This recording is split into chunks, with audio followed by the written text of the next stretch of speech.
Good morning and welcome back to another episode of Around the Indoor Football World, where, as always, we cover the major leagues of indoor football, whether that is the IFL, the NAL, the AF1, the AAL, or the TAL. We cover a little bit of it all. We have subjects for most of those leagues today. I think we're kind of lacking a little bit of AAL stuff to talk about today, but we'll get into a little bit of everything today. Including the Tri-City Horsemen not joining the NAL, playoffs in 3 different leagues, and a couple other things. So definitely stick with us today. It's not a super packed episode, but we got a little bit of fun planned for you this morning. So let's get right into it.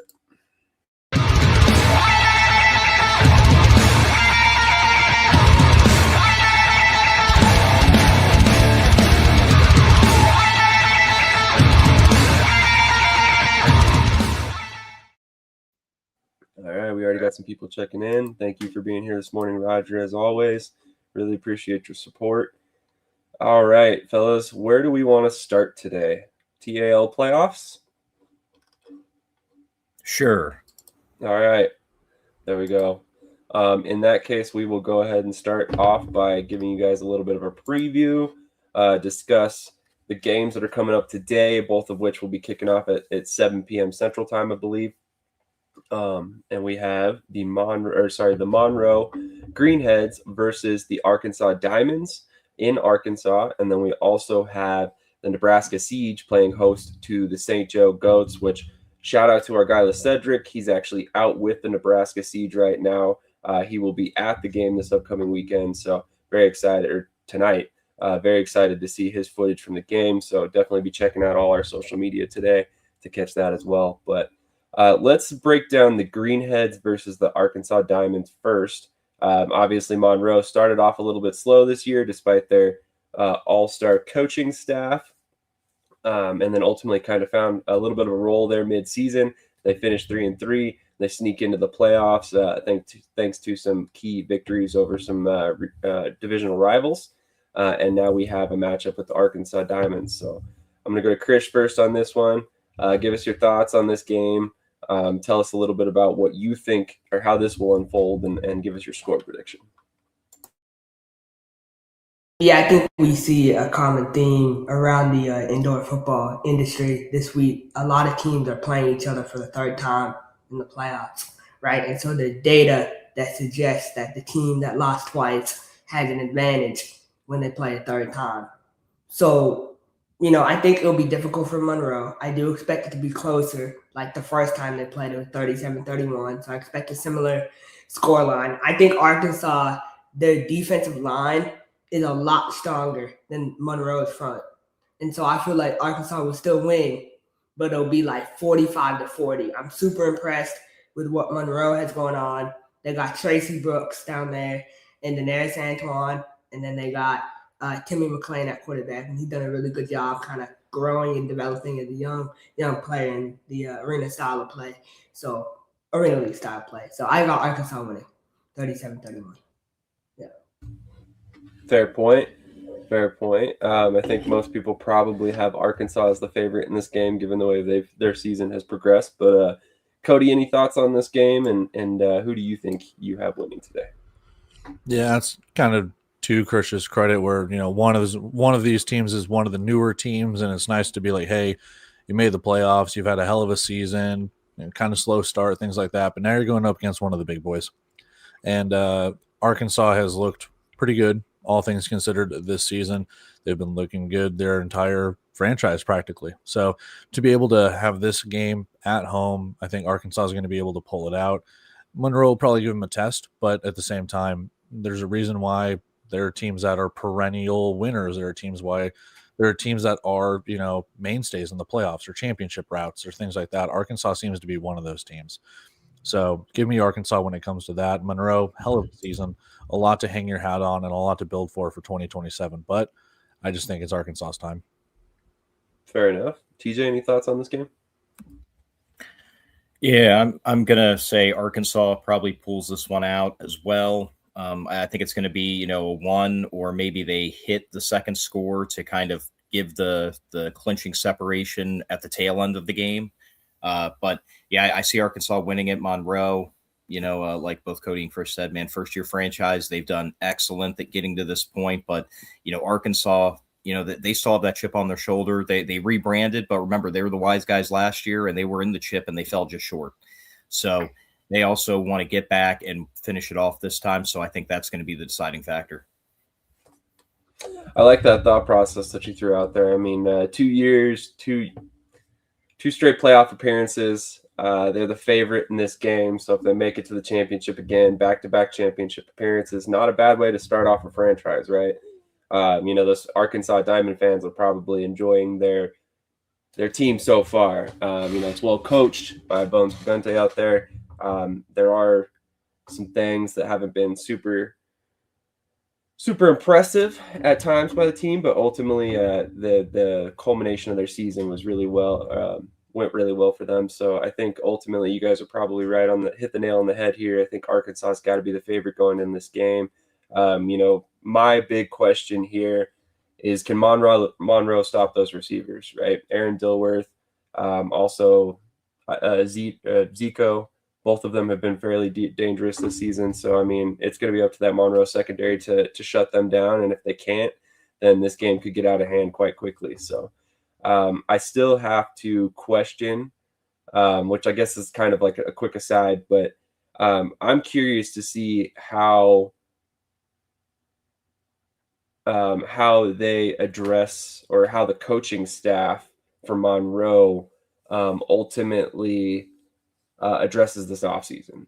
I personally don't know if I see a guy like James Shiver returning to Monroe, win, lose, or draw today. So I'm a little curious to see what happens for Monroe long term. I could see Terry Bowden staying, but I'm not so sure about Shiver. I think he's ultimately going to end up somewhere else next season. So that also kind of opens up some questions for the long-term success of Monroe going down the line here. But Krish, what are your thoughts on that? Do you see James Shiver and this whole staff for Monroe returning in 2027? No. And from a defensive perspective, right, Monroe has allowed 283 points this season, which is, I believe, bottom 3 in the TAL. So I don't think they'll move on from him, but I feel like he'll go somewhere else, maybe with the Bio Bucks, whatever league they join, or, he might try to get in the F1 as an assistant coach. I don't think he'll stay at all, to be honest. But Terry Bowden, I think, will stay. I do. And I also think there's a chance Monroe doesn't compete in the Arena League next year. Interesting. Why do you say that? Just the local support they have. They have local ownership down there. And I feel like it's just what they built in the first year. What I've heard, the rumors I've heard about the Arena League, I could see them pursuing another league next year for sure. That's fair.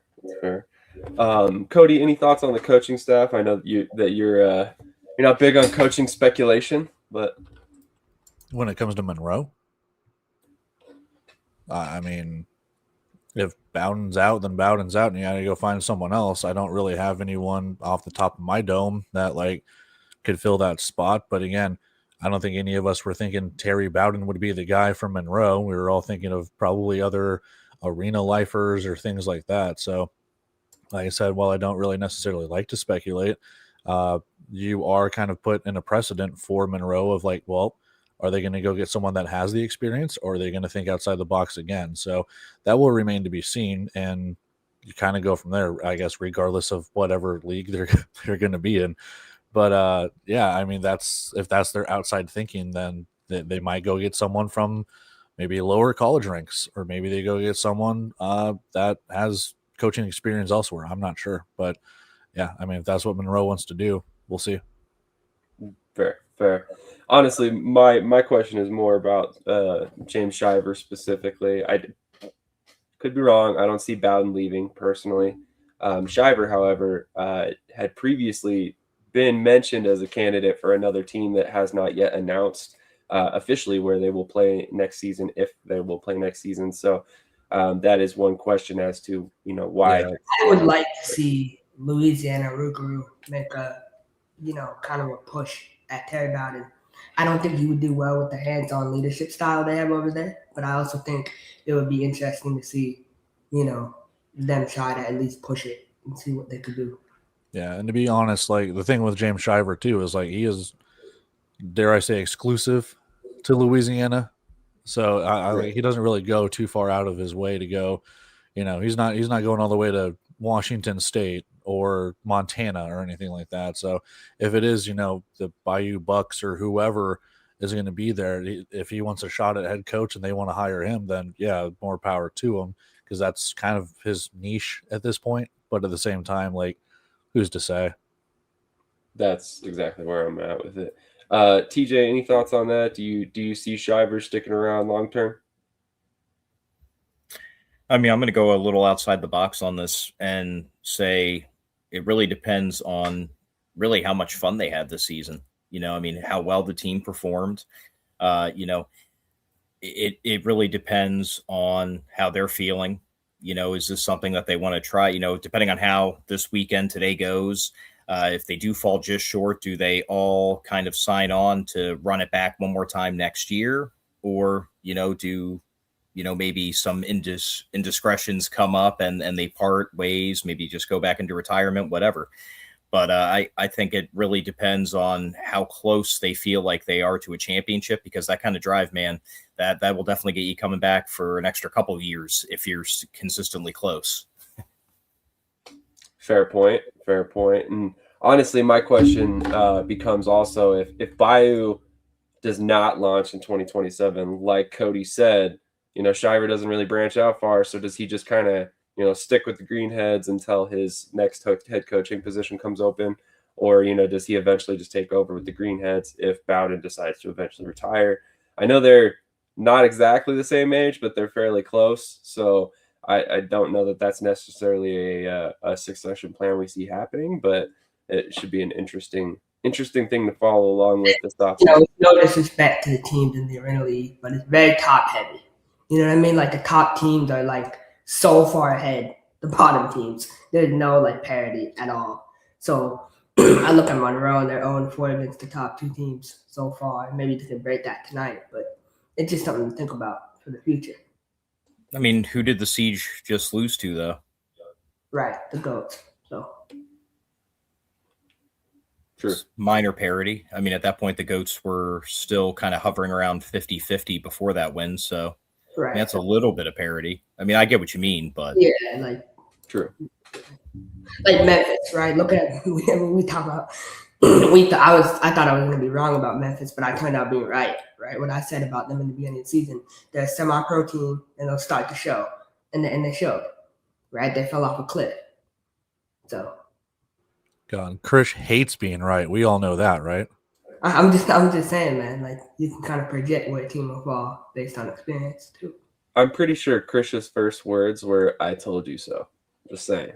I told you I'd be born. So here's an interesting question that I have not heard, and maybe you guys have. Ricky says, what about allowing transactions from other teams in the same league after their season is over? So essentially he is saying that players from teams that have been eliminated have been allowed to sign elsewhere after their season has finished in the same league. I have not heard that. I have not seen that. But if that's happening, that is extremely wild, and that's something that they need to get under control, because I don't think that's a good look at all. That's something that you would allow in like a developmental league. I know in some situations AAL2 will allow some players to jump back and forth between teams during the season, if it fits their life better in terms of, their logistics. But I don't know that that's necessarily something you want to happen in a professional league. So what are your guys' thoughts on that if it's happening? I mean, for me personally, and again, I'm not calling Ricky out, but it says I've heard that players, like, if there's any source of confirmation, I'm not saying bring the receipts, but I don't know if the TAL posts their transactions like all the other leagues do or anything like that. Yeah, to Coach Davis's credit, if it's true, that's very semi-pro. I mean, the fact of the matter is you can't be doing that. You can't just be like, oh, my team's eliminated, let's go get the best players from the eliminated teams and bolster our own rosters and things like that. Is very Bush League to me. And again, there's a reason why in every other league, the rosters lock at a certain point, whether it's the final game of the regular season is done and all the rosters lock, or right before the start of the playoffs, whatever it could be. It seems like that happens in the NAL, IFL, AF1, all of it's the same. So if it's not happening here, I don't know what kind of business model they're running, but at the same time, you have to look at that going, that's pretty shoddy behavior, dare I say. I agree. And it reminds me of another league that may have had some of that happen, but we'll get to that a little bit later. Honestly, that's crazy. Like I said, I have not heard that, so I'll have to dig into that a little bit and see, see who that was or how that even came about. Maybe they were released or something, or requested a release. I don't know. But you're right, Cody. To be honest, I don't feel the TAL does a very good job of documenting much of anything, if we're being honest. Stats, transactions, any of it. Because, I mean, if stats were there, they're gone. They're there, they're gone. Are they accurate? Who knows? It's crazy with that. But that is one thing they need to be a lot better on. Just overall, the TAL needs to be a little bit better on announcing things, putting out information about their own league. But, okay, we will see tonight if a certain QB suits up for a team. Okay. I think that's pretty vague, but if we can, there's only 4 teams playing. So, if QB suits up for somebody that has already played and into their season, we'll know pretty quickly. But okay, moving over to the St. Joe Goats and Nebraska Siege. Obviously, this is probably the game of the weekend for me. Both of these teams have had some pretty impressive seasons. Recently, the Goats got back their initial day one starting quarterback, and he's been playing pretty well as of late. They also did just beat the Nebraska Siege a couple weeks back. So this game definitely holds a lot of intrigue. At the end of the day, both of these teams have beat each other this season. And ultimately, who do we see getting the edge or taking the end result here in this game? So let's go to TJ first. Who do you have winning between the Siege and the Goats? I mean, it's going to be the Siege. Them losing to the Goats, excuse the French, man, but they were pissed off about that. And, man, they let it out last week. And, I think they're going to show it again tonight against the same team that beat them. And in front of the home crowd, I don't think it's going to be total domination, but they're definitely going to put a little stomp on it, probably win by a solid 2-3 scores going away, and they'll be in the championship. That's my prediction. The Goats have had an overall great season. Really the hardest part for me when anybody is facing the Siege is even in their one loss, they weren't really off that much. Yeah, their defense wasn't playing that great, but their offense was still keeping them in the game, everything else. They are like the only team in the league to not really have a clunker game this season or be, kind of wishy-washy from one week to the next. So I think they're just really hard to beat. And I'm going to say the Siege, they avenge their only loss of the season and go on to a championship in year one. All right, I like it. Cody, what are your thoughts? Are you rolling with your Nebraska roots there? Well, I've lived damn near everywhere, but either Kansas City or Nebraska, take your pick, because I've lived in both. Give me the Siege. I mean, St. Joe beat them. I think they beat them in Nebraska, and I just don't see that happening twice.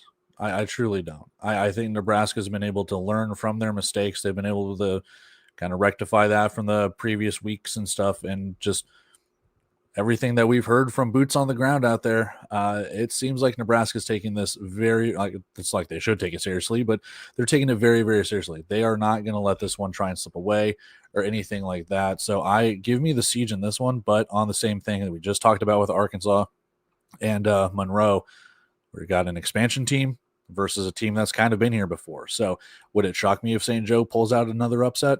Not necessarily. But at the same time, I think Nebraska is just more equipped at this point. Give me the Siege, probably by a touchdown. All right, I like it. Krish, final word. Is it a sweep for the Siege? Yeah, I've always said this for a while. I feel like your culture shows in season and your standard shows in the playoffs. And so there's been a lot of talk about Nebraska, the red, yellow, orange, or whatever they say over there. And so we're about to see how strong that really is and how good of a team they really are. I mean, they've dominated the league all season. I feel like they're one of the top teams, but they also spent a lot of money, right? They went out and they got Daquan Dudley. I know Daquan Dudley not playing for $250, so that's a bunch of bullshit in my opinion. If they say he is a size Grandy, not playing for $250, so they're paying guys over there. They're paying guys money, and it's fine. But let's not act like they're not paying guys. St. Joe, they have one of the lowest payrolls in the league. Like, that's a fact. So it's an underdog story. I really hope St. Joe wins, to be honest. I really want them to win badly, but I got Nebraska winning. Yep. I have been talking at length about the talent that Nebraska has. I think I even said early on they were one of my championship favorites, and I've ridden that horse all the way up to the playoffs because they've shown that they are one of the most talented teams in the league. I think the way they constructed their roster was very intelligent for the TAL style of play. You got a couple wide receiver running back hybrids that can give you that speed element offense. Then they've got a tight end like Vince Brown that he can block, he can, catch. He moves around pretty well. He's also got, that height advantage over 99% of the people who play in the TAL because he's 6'6", 6'7", somewhere in that range. So I mean, they have been extremely dangerous, and it's been extremely difficult for anybody to stop them on offense. Now, the Goats were the one team that has found a little bit of a formula there to slow them down and find a way to score some points on their end as well. So I do think this game's going to be very close. I do think it's probably going to come down to one score. It's tough to pick a winner for me in this one because I think the Goats found the way to beat Nebraska right at the right time, but I also know Nebraska is not taking this game lightly.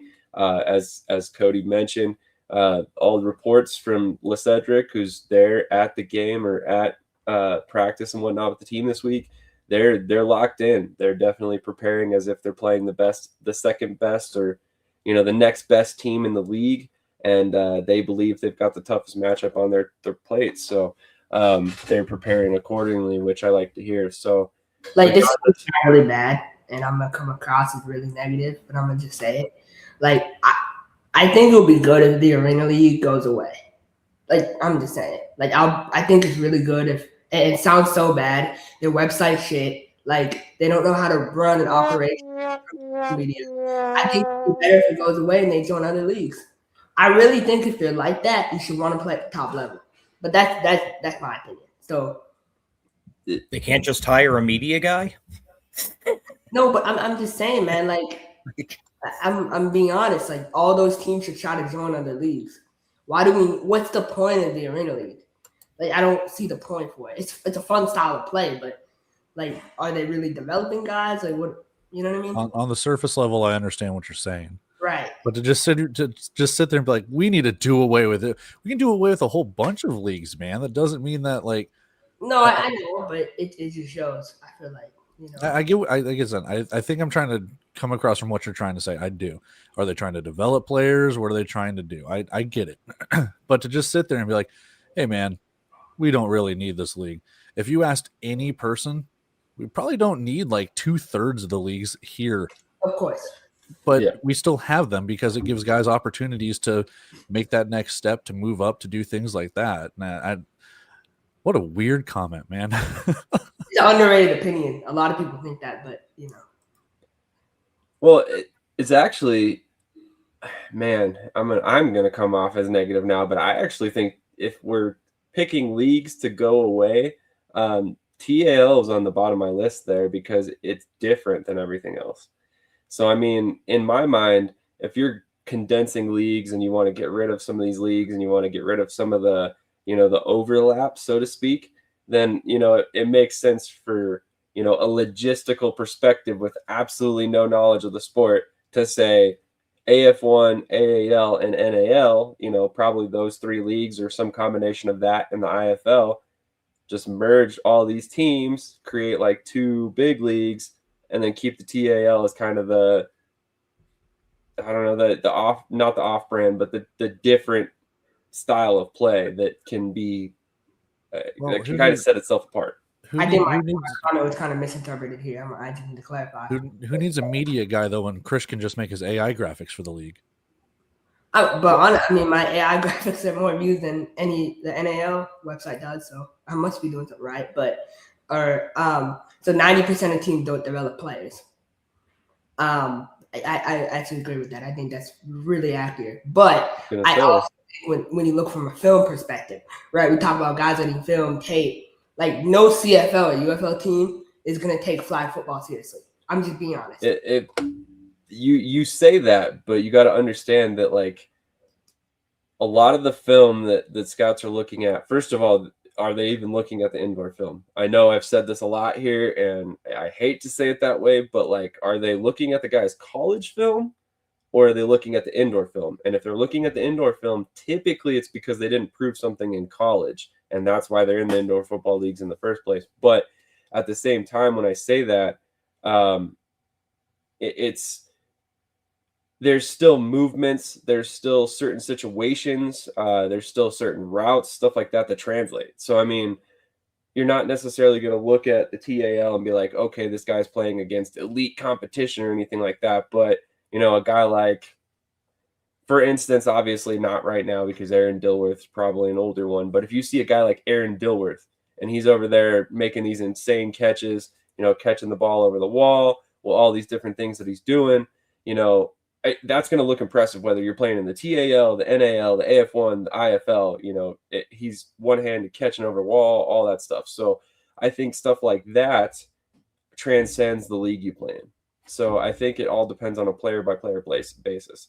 Like, in my opinion, it shouldn't hurt, for instance, a guy like Kevin Davis. If a team's looking at him because he's an elite return man, he's got great top-end speed, and he can play a little wide receiver running back, really, the TAL film is only going to confirm that belief, or kind of give them more of a sample size for that. So I think it's a case by case basis here, personally. That's like saying if you can't buy a Tesla, you shouldn't buy a car at all. Then, in my personal opinion, if you're considering buying a Tesla, you should probably have your rights to buy a car taken away. But I'm a former mechanic. I'm just going to say that. So 10 joules. Thanks, Adam. We appreciate that. I don't know what that is, to be honest. They will look at the most recent film to see if a player has changed or what shape he's in. The minute they see the players throwing for a kickoff, they turn it off. I don't know about that. Yeah. I don't know that it's quite that cut and dry, but we also have to be honest. I just, there's so many leagues out there. But you have to put that in perspective, man. Right. Because for the longest of time, from 1986, 87, with the first 87. AFL game, 87, yeah. For the first kickoff games all the way up until the early 2000s when they brought AF2 in, the AFL was it. There might have been some other leagues floating around that no one really knew about or cared about because that one took up all the coverage. But ever since the AFL kind of went bankrupt in 2008 and all these other leagues, AF2, IFL, and all the other ones that ended up dying out, like, they started popping up and no one has really been able to claim that top spot. So everyone's fighting for it. And you've got a lot more parity, a lot more, I guess you could say, oversaturation. But again, it's providing guys opportunities. It's, again, depending on the team, if you're getting paid or not, but you're getting paid, you're playing, you're putting your film out there. So yeah, is it an oversaturation compared to like 2006 when it was just the AFL and AF2? Sure. But at the same time, it's still providing guys opportunity for film, it's providing coaches a chance to coach and get back into the swing of things and things like that. So it's like, it's a double-edged sword. Do you want all these leagues and opportunities, or do you just want one main league? Because that's kind of how it's been up until fairly recently. Like Dominic Vermonte is a perfect example, right? He was good in the CIF for Duke City. He went to the IFL. He got his back blown out. And then there's really no place for him to coach in the IFL. So now he's with Nebraska. He's doing a great job, but there's levels, right? And respectfully, like, the Arena League is a great place. Yes, for guys, I do agree with that. What I don't agree with is, like, thinking that people would take that seriously at the higher level, like CFL, UFL, just because there's so many leagues, and now guys are staying in college longer. So you have guys 5 years coming out of college. Like, I'd rather get someone coming out of college than the Arena League. But that's me. That's fair. That's fair. This is fair. Facts. Mm. Name one junior college player that went to the NFL. Off the top. Well, that didn't transfer. I know you didn't say Hunter Deckers from Iowa State, but you just give me I don't think that really counts. He just retired from the UFL after like a year, so I don't think that's really a good accurate representation. How much do you bet Hunter Deckers? Exactly. He probably had to retire because they found out he was gambling on the UFL or something. Most of the cities in this league might not even have a team if it wasn't for the TAL. Now, just like players, if teams want to do something different, they can change, just like Minnesota did. Absolutely. And I think we'll probably see a lot of change this offseason, kind of as a little bit of foreshadowing there. There have been a lot of reports that the TAL is trying to sell, or teams are taking individual ownership and stuff like that. So, but like that's not to cut you off, Sam, but that goes right along with like kind of minor league baseball or the NBA G League. Like some of these teams are the only thing in town. You want to provide entertainment, you want to provide that stuff. To sit there and be like, oh, we only need one league, we only need this. That's like pretty much saying we don't even need the UFL. We just need the NFL because that's the top league, or we don't need the G League, or we don't need AAA baseball or anything because we just have Major League Baseball. Like, it sounds kind of stupid when you equate it to that, man. So I'm all for the TAL. I mean, personally, I don't necessarily watch too much of it, but at the same time, like, gives guys chances. True. Like, I'm in the minority when I think this, and this will come off maybe as an overrated take, but I'm becoming a CFL expert.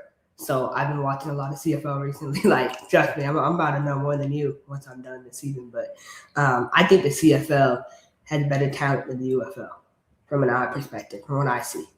But that's my opinion. So I do think having, different high-level leagues are important. But then the lower-level leagues, that I think it's kind of oversaturated at some point. Because, opportunities are great, but opportunities for who? For what? Like, you see what I'm saying? Ironically, we're going to be talking about the UFL a little bit more in the next segment, just a little bit. But I personally think that at the CFL, UFL level, that's a different conversation than what we're having here. I personally think, and maybe I'm going to get fucking blasted for this, excuse my language, but I don't think the talent gap between the IFL and the TAL is really that large because we see a lot of players bounce between all these leagues. So I personally don't think that if you're looking at the TAL and you're looking at the IFL, you aren't going to see players that could play in all these leagues. So that's kind of my thought process of it, is like the talent level is not that far off. So again, you might see things that translate. Are you going to sit there and pour over the TAL film and be like, hey, this dude dominated the TAL, we got to sign him in the CFL? Probably not. But like I said, it's all indicators of bigger things a player can do in a bigger league. So, I mean, I don't know. It's just you take every little bit of information you can when it comes to a player. So I just have a hard time believing that they're just taking that TAL film and they're like, oh, no, they threw off the kickoff. No, thank you. That's me personally. I think this is the first time we've agreed on something in months, but no, I agree. And also like Memphis, right? I love the setup they have in Memphis, like the fan setup, not the arena setup. And that's the issue, is like, how can they come back with that setup? Like, how are players going to want to play in that? You know what I mean? Like, I just don't think it's a good idea. Unless they have a real arena, not a high school gym. Because it makes the industry look bad, as a whole. And I'm not saying they're intentionally doing that. I'm just saying, like, it's not a good look. So that's my opinion. But this is an interesting comment. We bring this discussion up only when things keep coming up with bad ownership, etc. If things were professional, I don't think we would give it a second glimpse. Well, that's my question. Okay, like if we're talking about TAL, what group has bad? Like what group in this league is completely bad? Memphis has a terrible setup. I'll be the first to say it. But at the end of the day, are we judging the Goats, Monroe, Nebraska, all these other teams off the negative things from one team in the league? because to my knowledge, every team's been paid, or every player's been paid, and all that stuff in the league. So that's one thing where I'm like, yeah, it's not really unprofessional. So let's not forget the hidden group when it comes to all of this arena football stuff. The front office, some of these leagues give people entry into the industry too. People just focus on the teams.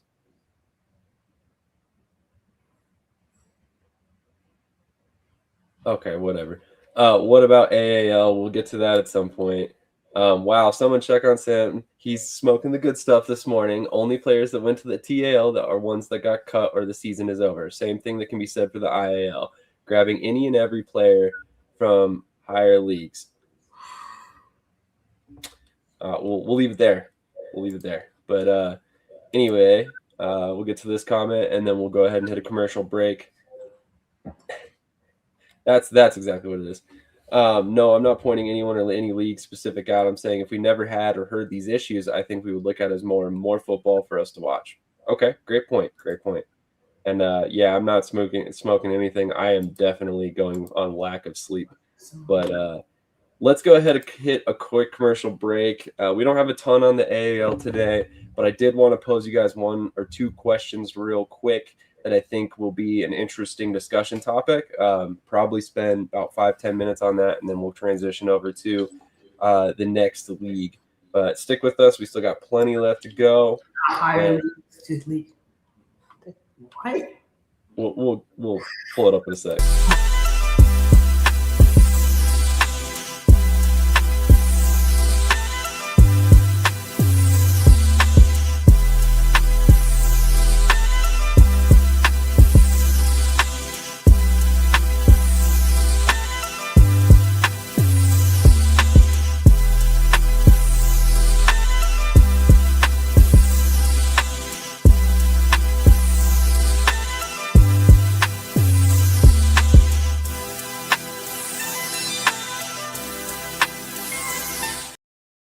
The mountains you climb, maybe stairs. The records you set, maybe personal. The fans you inspire, maybe family. No lights, no camera, just action. You don't have to be a pro. You just need HoneyStinger.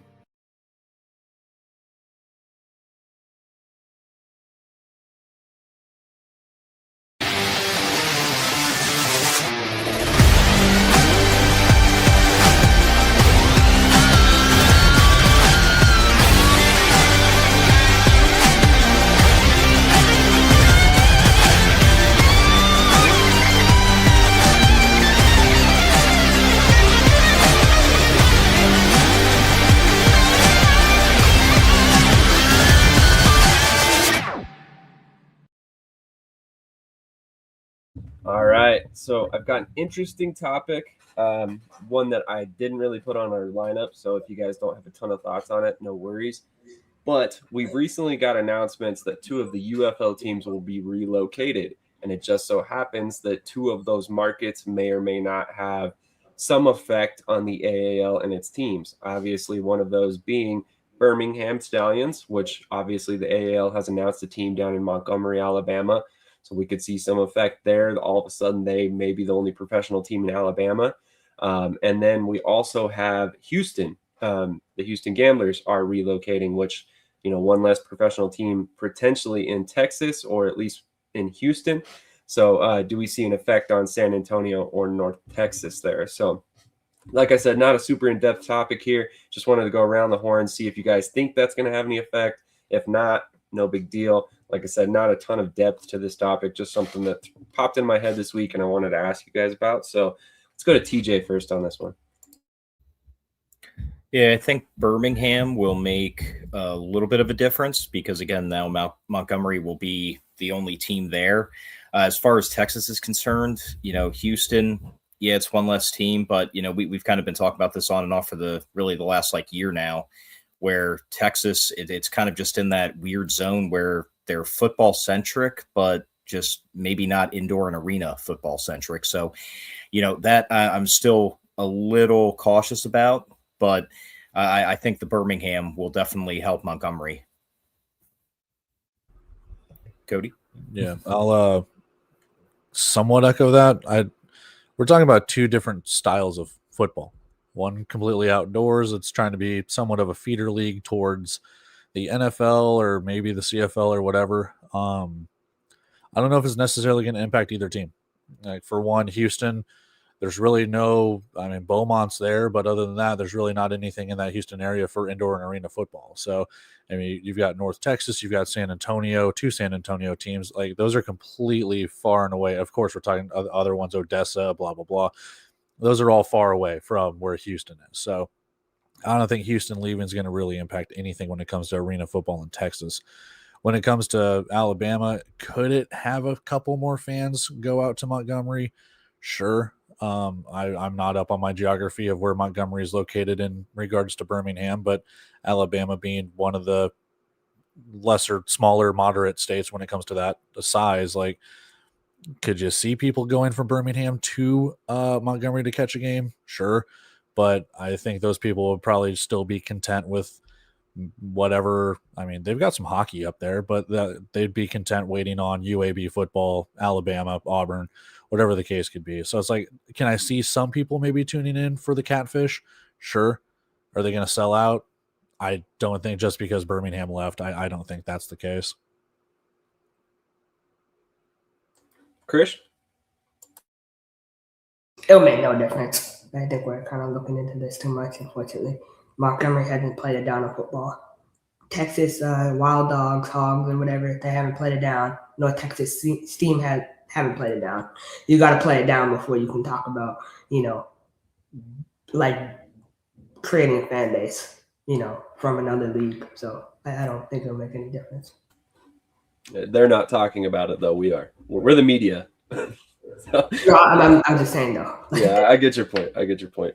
I'm just saying, I was just something, like I said, just a random topic that had popped in my head over this past week because it just so happened to be that those are two states that the AAO went into, but we shall see. Corey, there's nothing on the Miners head coach, my friend. I understand that everybody wants to know some things about that, but if you're talking about the fact that Chris McKinney has the pending legal case, we've already said we're not going to discuss that situation until everything has completely come to light. I've heard some conflicting information on that, and I'm not going to report on any legal things until that comes out. So we don't even know if Wheeling is even looking for a new coach currently. I have not asked that question because I don't feel it's the right time to ask that question given everything that's surrounding McKinney currently. So it is an ongoing investigation. We'll have no further comment until other comments are made regarding to the police and to the suspects and allegations. Yeah, the bail was low for him too, so hopefully it all works out. But I put out a list for Wheeling's head coach. I deleted it, but I really want to put my list out, man. Like this is all holding me up. So no, you're gonna have to wait a little bit longer. I don't know if you guys know this, but typically investigations, police officers, they don't work real quick. Well, I have to get on my soapbox really quick. You don't give an F about the Montgomery Biscuits? That's one of the best minor league team names in baseball, dude. You have to give an F about the Montgomery Biscuits. Now I'm upset. Only you would know that. Like I love the Montgomery Biscuits. They have a chant called, instead of "Hey batter batter," it's "Hey butter butter." Again, about to pull a fire alarm. He's pissed. Oh yeah, I'm about to send the sprinklers in my house. That's awesome. Not higher leagues, just starts that leagues that start earlier. Well, look, I'm not going to go that far. I think there is a little bit of a gap in between which levels. Come on, but that's insane coming from you too. I don't subscribe to the theory that the talent gap is as large as everybody makes it out to be. For what talent gap for what? For any of the indoor leagues, like I just said, there is not as large of a talent gap as everybody tries to say. You're telling me a guy like Zico, who was with the Pirates last year, Aaron Dilworth, who was on Vegas, he was in multiple IFL teams. Vegas, he's super awesome. But yeah, he was on multiple. Well, even someone like Daquan Dudley, who was with Vegas and Quad City, and then he was with Omaha, and now Nebraska. Like, you look at someone like that. I mean, people go where the checks are. We were just talking, a couple weeks ago about D-Wash going to Utah or whatever, the IAL. I mean, like, people are going to go where they can get paid. Yeah. Yeah, and that's what it boils down to. I don't think that, like, you can't just blanket statement be like, oh, well, it's the TAL, so everybody in that league is not good enough to play in this league. Like, I love Zico to death, but he was hurt all last year. Like, you know what I mean? Like, there's a reason why. I mean, he can still play in the IFL, but he doesn't play by choice. So, you know what I mean? Like, he just. Okay, but that's my point exactly. You just said he doesn't play in the IFL by choice. Hey, but let's get back on topic. Let's get back on topic because I want to respond to some of these comments, and I'm genuinely curious. Will Montgomery, will people travel for Montgomery? That's what I'm trying to say. Because is it Matt? Because Matt's saying they will. I am curious about this. Will they actually travel for it? I think they will, because Birmingham was around for a number of years, so they had a hardcore following. You saw people the last year or two when speculation of them moving or relocating was happening. People were going off, sharing pictures. That's the reason why Birmingham even came back this past season in the UFL, was because of the fan support and outcry. The only issue that I have with that, well, first of all, the stadium faces at the sun at 6. So for the Montgomery Biscuits, you're baking in the sun. But anyway, the question I have with that is Birmingham's gone through so many, whether you want to call it minor league or outdoor, springtime, whatever, like they've gone through so many teams. I could see where there could be some fatigue going from, hey, we just lost another team. How long until Montgomery, kicks the bucket or anything like that? So it's like, I could see where some weariness going on with that. I don't want to put any bad juju out there towards Montgomery. I hope they have a very successful franchise. What I'm saying, though, is like you can clearly see where it can be, hey, I'm going to hold off until this team completes a season or two before I really kind of jump into it. That's fair. That's fair. This is an interesting comment. If we find a way to draw in 10% of Birmingham fans, it's plenty to make an arena team survive. I am not prepared to say that, but I mean, you figured average game in Birmingham was about 10,000-ish. Probably some games that were a little bit lower. So we're talking 1,000 fans. I mean, that's a pretty good number. But, I mean, at the same time, I don't know that you're going to get that percentage out of the Stallions fans. I mean, let's be real honest. One of the reasons the Stallions are moving is the fact that they didn't have enough fan support. So at the end of the day, I think that's a big reason why we see this move, and why I was kind of curious to see it, because obviously Alabama is a football-centric state. So for the fact that they do not have a professional team, it seems odd. So he's 29 years old, in the best shape of life. He's really 22, just scratching the surface. That's crazy coming from him about father time. Like, no. He's 29, I know. He's really it's 22. Almost. I seem to remember a guy named Claude Davis being on Vegas just last year. I think he left because of a large payday as well from a team that came from the TAL. What a weird thought, huh? But no, I don't think so. Yeah, you took the Connor out on this one. I appreciate that. But I mean, the biggest complaint was the heat for Birmingham fans. If you tell those fans they have AC or cooling fans indoors, that's fair. I did hear a lot of complaints about the heat. So there is a saying in indoor football, it's always 70 degrees and sunny. So I do personally think that there is something to be said about that. But again, like I said, it was not supposed to be this in-depth of a topic. It was just something that I wanted to put a little bit of thought into. And ultimately, I don't see much of it happening. We'll see, though. We'll see. Sam, I'm sure. What's Sam, up? you underestimate how we can truly drag a topic out for 45 minutes. Oh, I know, apparently. What I would say is, if I was an owner of Montgomery, what I would do, and this is obviously a little bit of a stretch, but I would give a discount to anybody who can prove that they had Birmingham Stallions season tickets. If you purchase season tickets for the Stallions in any year of their 5-year existence, bring it to us and we'll take 10% off your season tickets. And if you purchase season tickets for the Montgomery Catfish, just a thought. it might be a good way to, get ahead of it, use the Stallions leaving as a little bit of a marketing ploy. But landscape is changing for the better in the IFL. Well, nobody's debating that. Trust me. We all think the IFL is only getting better with time. So as far as that goes, any other thoughts on the AL? Any other topics you guys wanted to cover before we move on? Do we think Wheeling will stay or leave?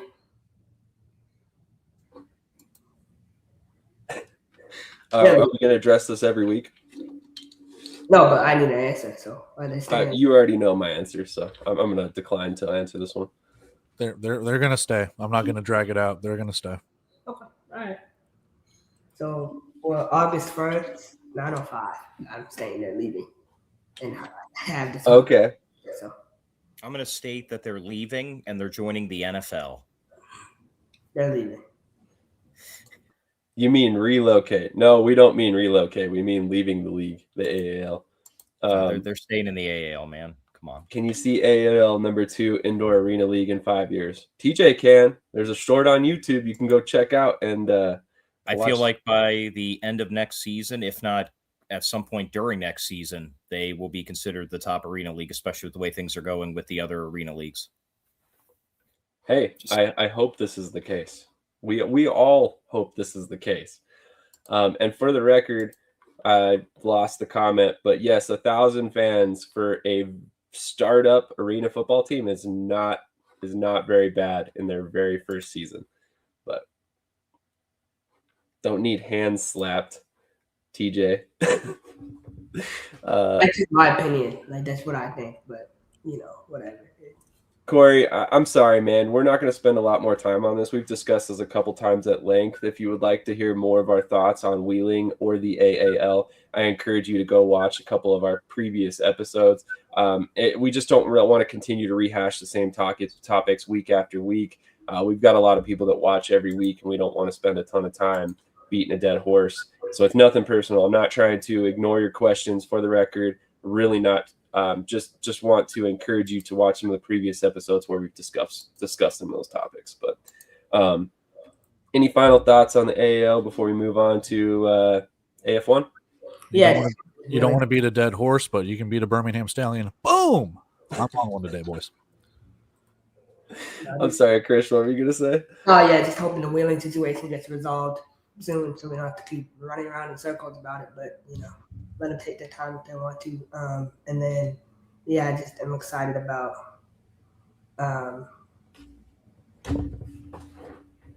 Sorry, go ahead. I wasn't talking. That wasn't for you, Krish. No, let me just take my time, and I'm excited. We'll talk about it next week. I'm excited to see who North Texas hires. I think all they know is semi-pro, so let's see who they get, and then Ohio Legends, they're also semi-pro, so we'll see from a football, team standpoint. So hopefully they can become pro. No, we will not be discussing Omaha's head coaching position until somebody has announced. So I'm on my list though, and you're hiring someone off my list. So let's just. That sounds a lot like a demand, Krish. I don't know. No, I know, but whatever. Yeah, Corey, sorry, buddy. I mean, I don't know if this is the first time you watch the show, but we do it every week, my friend. We'd love to see you back next Saturday. Folks also have the Maulers Bears only lasted 3 years. Montgomery getting a chunk of fans in the stands depends heavily on stability and well-produced games, like most teams in arena ball. Good one, Cody. Hit the like button. And Wheeling is a great city and fan base for arena football. I told you there's only one man for that. I'm assuming that for like the last year in the comments. I mean, true. Yeah. But bro, okay, so I mean he wrote it in the comments, so I can say it like Pat Hamill, right? That's the name that's heavily floated, right? The reason why he's such a good recruiter, he knows how to build a football team. He can get great talent to Omaha. So even if they don't hire him as head coach, they should still bring him on to the front office, because I really think he's one of the best there is in bringing in talent in the country. You will hear no argument, but that is our obligatory Omaha Beef head coaching mention for the day. Apparently, we had to get that in there because I said we weren't going to talk about it. So we'll hit a commercial break. We'll be right back to talk about the AF1 playoffs as well as a couple different things, including a All-Star game canceled, possibly. So a couple things to talk about there. We'll be right back. How many times a week? Like three, four times maybe. I gotta pump those numbers up. Those are rookie numbers in this.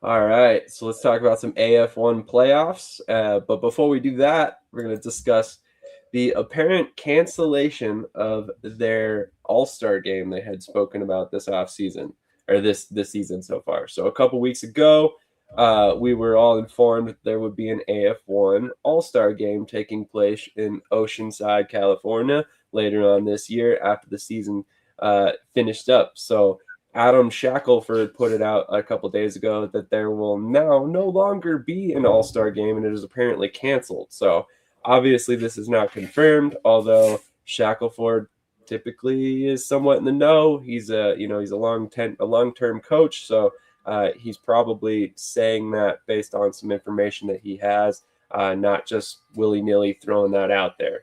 So with that being said, real quick, what are you guys' thoughts? Do you guys think it's actually canceled? Or, do you think this is maybe just some hearsay? And if you think it is still taking place, are you a fan of the thought process? So let's go to Krish on this one. No, it's not taking place. It's canceled. So, when someone tears their ACL and sues the league, then we can, talk about how great of an All-Star game it was. It was a dumb idea. AF1 is a lot bigger fish to fry than doing an All-Star game. And they were trying to do it the same day as the iPhone National Championship. No one's going to watch that, unfortunately. So AF1, I think it's a good thing they're not doing it. And yeah, he would know too because San Diego obviously shares an arena with Oceanside, so he's obviously in the know. And I've heard that players were responsible for flights to pay their own way to the All-Star game. So it just was a dumb idea. I agree. I was never a big fan of it logistically. What, is Jacob Lambert going to fund it now? Again, that's the 50th thing he's funded this season. Like, what are we doing? I don't know. Maybe he can fund some etiquette classes so I can stop being interrupted every time I speak. Sorry, Krish. But TJ, what are your thoughts on this? Oh, man. I don't really think it matters, honestly. I mean, we kind of discussed it before. All-Star games, or even at the top levels, are kind of usually miss nowadays anyway. I mean, the NFL turned their Pro Bowl because it was tanking so bad into a whole weekend of events, and they still struggle for viewership. So I don't really think the All-Star game was a big deal. I do think it's canceled. I think they were hoping for a little bit more chatter about it, but then when it kind of flopped, that's when they decided to pull the plug. That and, the obvious financial woes of a lot of teams going around and everything. It just wasn't a good thing to have. And honestly, a quick 30-second, get up on my soapbox moment. The AF1 really needs to open up the books and figure out stuff going into next season, because next year's a big year for them. If they continue to have the same issues they've had the first 2 years officially as the AF1, it's going to be really rough towards the end of next year for them to keep going, in my opinion. Fair point. Cody, any thoughts on that? Yeah, talk about rehashing old things. Talked about this a while ago. To go along with the Adam Shackelford thing, they share an arena with Oceanside as the San Diego Strike Force, and that's where the game was supposed to be played, was out there in San Diego. So I'm sure that when they're trying to figure out arena availability, with obviously the Strike Force being in the playoffs as the number 1 seed, they're trying to look at that kind of stuff. Now, if San Diego makes the championship, then their arena is not being used because they'll be out in Tucson. But obviously, there is some, I guess, insider information shared between the two.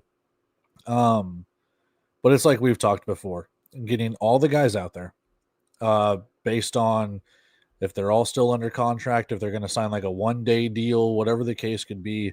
And then you have to do all of the workers' comp, all the insurance, everything like that. Who's coaching, who's starting, how many players do you have on each side? Is it East versus West? Is it North versus South? How do they want to go about it? And everything from this point was just a cluster F. And I didn't see it happening. And I am kind of glad that it's not. But at the same time, I know that they want to think outside the box, as does every league. They want to try something different that no league's doing or things like that to try and get eyeballs out there. I just don't think that this was the right approach to do it. And I think I mentioned this in the last time we really talked about it, was you're doing it on the same day as the Indoor Football League Championship. More people are probably going to be watching that than they would be watching an all-star game, because the championship actually has championship, it has ramifications compared to an all-star game where you don't know if people are even going to go 100% just for $1,000 paycheck or things like that and avoid injuries. That was, we don't want to beat a dead horse. Like I said, mainly this was to talk about the fact that it's now canceled. A couple weeks ago it was announced, a couple weeks later it's canceled, and there's really not any, obviously I haven't seen any context as to why it was canceled, but I personally believe that logistically this thing was never going to work. We talked about it at length last time over here. We literally, it's just, there's so many questions about it, about how it's going to work. Are the players covering travel? All this stuff. So, I mean, if a player's paying, if they're coming from Albany, New York, and their team's not covering travel, it's going to cost them more than they're going to make in that game to fly to Oceanside, California. So what do you gain? Some bragging rights? Like, who cares at the end of the day? You put out your list of all-star players and then boom, it's done. There's a reason why every league in the world does that, except for the NFL. And even the NFL has learned the Pro Bowl's a joke, that it's become a skills challenge. So just a crazy thought process to even try and have an all-star game in arena football personally. But I do want to say this really quick. Like, when it was announced, we're like, oh, cool, an all-star game. Can they make it work? Talking logistics stuff. I literally completely forgot about it until I saw that post on Facebook from Shackelford on the group of like, oh, it's canceled. I was like, wait, they had one? I was like, oh, they did have one. So it kind of goes, you like, there was no promotion, no marketing, no nothing. So it's just like, it's one of those things where you're like, oh, I completely spaced on this even being a thing. So if someone like us that are in the know for these kind of leagues and teams, the casual fan has no clue. Agreed. And let's be honest, does a casual fan care? They're not going to know the players that are in the all-star game well enough to really care if their guy's in there. Maybe they'll be like, oh, hey, Albany, I'm an Albany Firebirds fan, so we had 15 players, named to the all-star team. That's awesome, or something like that. So I like this thought process by Triple McGee here. They should just honor and send all of their all-star players to the championship game and recognize them at halftime or something. That's not a bad thought process. Then you get a little PR out of it. You can make a little bit of an event at halftime, and then, it becomes a big deal. The players get honored. Nobody gets hurt, and that could be kind of a little perk for them. But that's not a bad idea. I doubt they would even have the funds for that. Triple McGee, if teams are kind of struggling, they can't afford to play flying players out. Yes, that's also a question as well. So you can put them in 2 planes. Maybe they show up at halftime. Oh, Lord. That's what we have you on the show for, Cody. The comedic relief. We need it. I'm here every week with my bad comedy routine. Get used to it. Dad jokes, man. They're the best.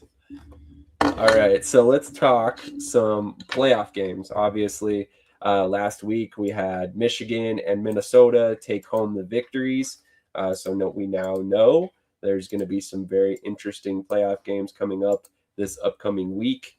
So I wanted to ask your guys' your opinions. Obviously, we'll start with the Cats versus the Arsenal. We'll start with the Firebirds versus the Monsters. For whatever reason, it's listed as Game 6, but it's today and the Cats and Arsenal play tomorrow. So Firebirds and Monsters. Let's give a little bit of a breakdown and your score prediction and your pick of the game. Let's start with Cody on this one.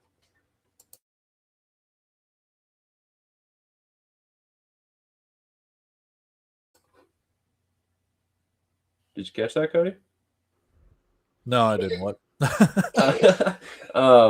So we've got. Did you try and make a joke at my expense? Because like I said, I was trying to pull up the scores.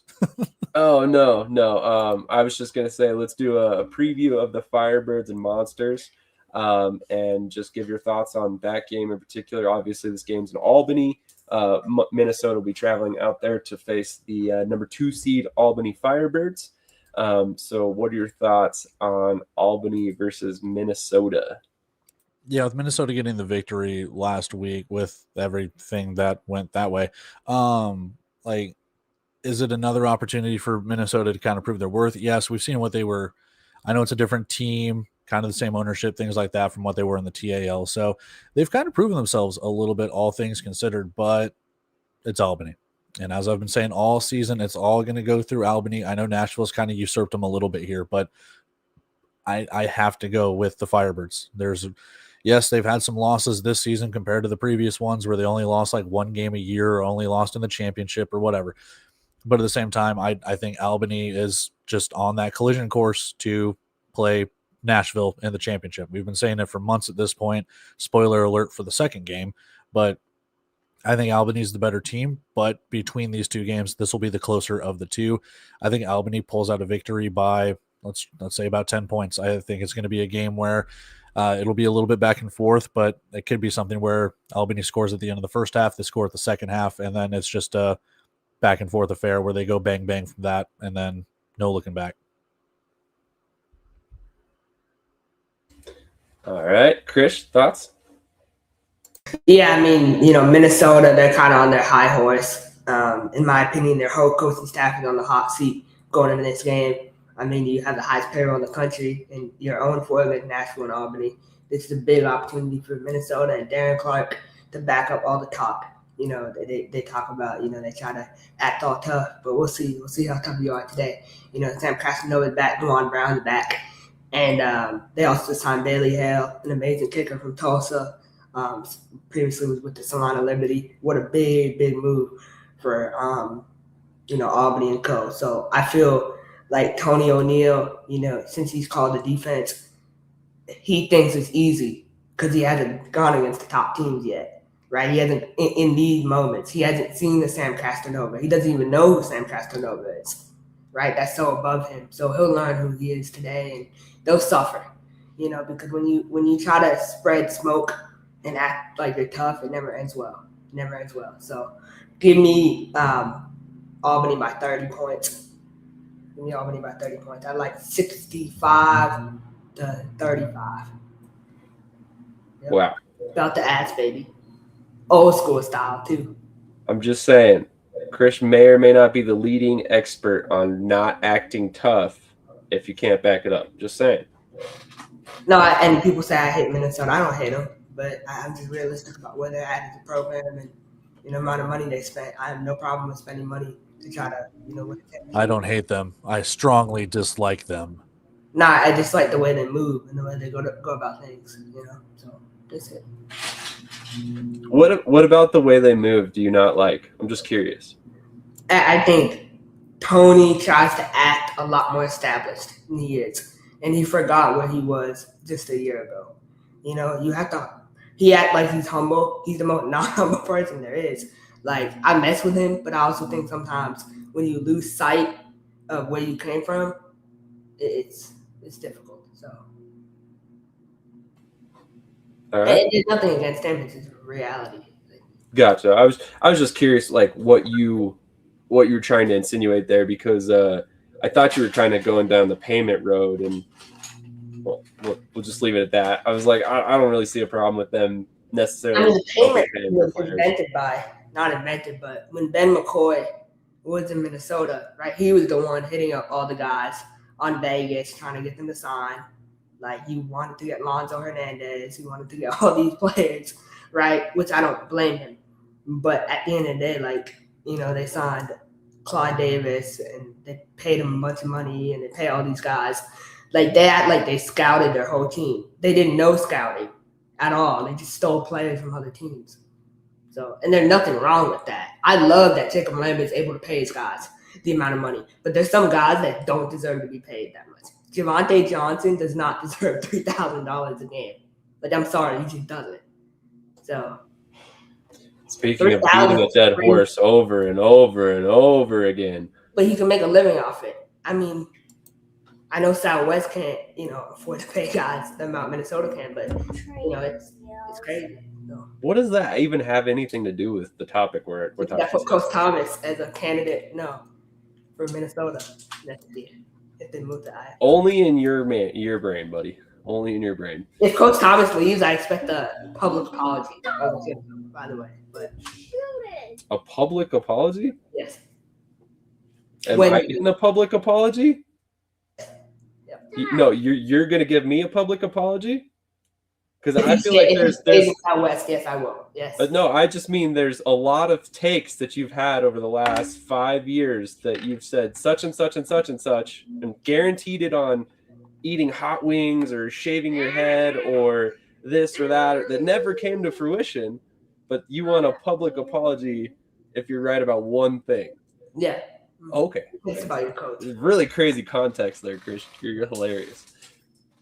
But yeah, that's fair. But I got a little off track here. So TJ, what are your thoughts on Albany versus Minnesota?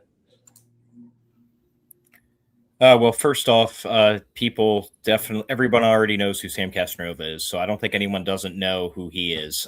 Number two, they're definitely preparing. They're definitely getting ready. Do I think Minnesota loses by 30? Absolutely not. I think it is a closer game. I'm kind of going between, 1 to maybe 2 scores, kind of like Cody, about somewhere around a 10 to 14 point spread. In the end. But, Minnesota, they have been playing a lot better the last couple weeks. I think they're going to stick with Albany throughout, but I do think Albany at home is going to win and get another championship appearance. Yeah, I mean, obviously, I think we're all on the same page here. If Sam Castronova and Dwayne Brown are back with Albany, they have to be the favorite in this game. Minnesota just beat Washington, 48-32, and Washington had 12 players until halftime. What? That's insanity. And granted, if you look actually at the score and how it unfolded, Washington actually outscored Minnesota in the second half. And granted, maybe they took their foot off the gas and stuff like that, but that is a concern if you're going to play Albany at full strength next week. So, was it mentioned that they're bussing out there too? To Albany? That's what I heard. Oh man, that's a rough trip. That Minnesota's busing all the way to Albany. That's a rough trip, I imagine. But according to somebody in the chat earlier, they have all made it in town, so that's good. It's good for sure. I mean, at least the team's all there, but I still think that you have to have Albany as the favorite here. I mean, like all of you guys said, what's an AF1 championship game if it doesn't have Albany in it? Right, basically. It would just be shocking, to be honest. But let's move on. Cats versus Arsenal in Nashville Sunday. I do like the fact that these games are one a day, so you can most likely catch both of them. So what are your thoughts on Nashville versus Michigan, TJ? Yeah, I mean, Michigan really has turned it around the second half of the season. I think they've done a great job making the playoffs, getting to this point, getting a win last week, albeit against, it was what it was. But at the end of the day, they've made it to this point. That's awesome. But it's just really hard to go against Coach Arbette and the Cats, with Kolka, Honeycutt. I mean, all the offensive firepower that they have. It's hard to keep up with them. And at times this season, Michigan has had issues getting points on the board. I think it's a closer game than it would have been, say, last month or 2 months ago. But I think Nashville takes it probably by about 10 to 14 points. I think both of the playoff games will be about a 1 to 2 score difference, and it will be a repeat Albany versus Nashville.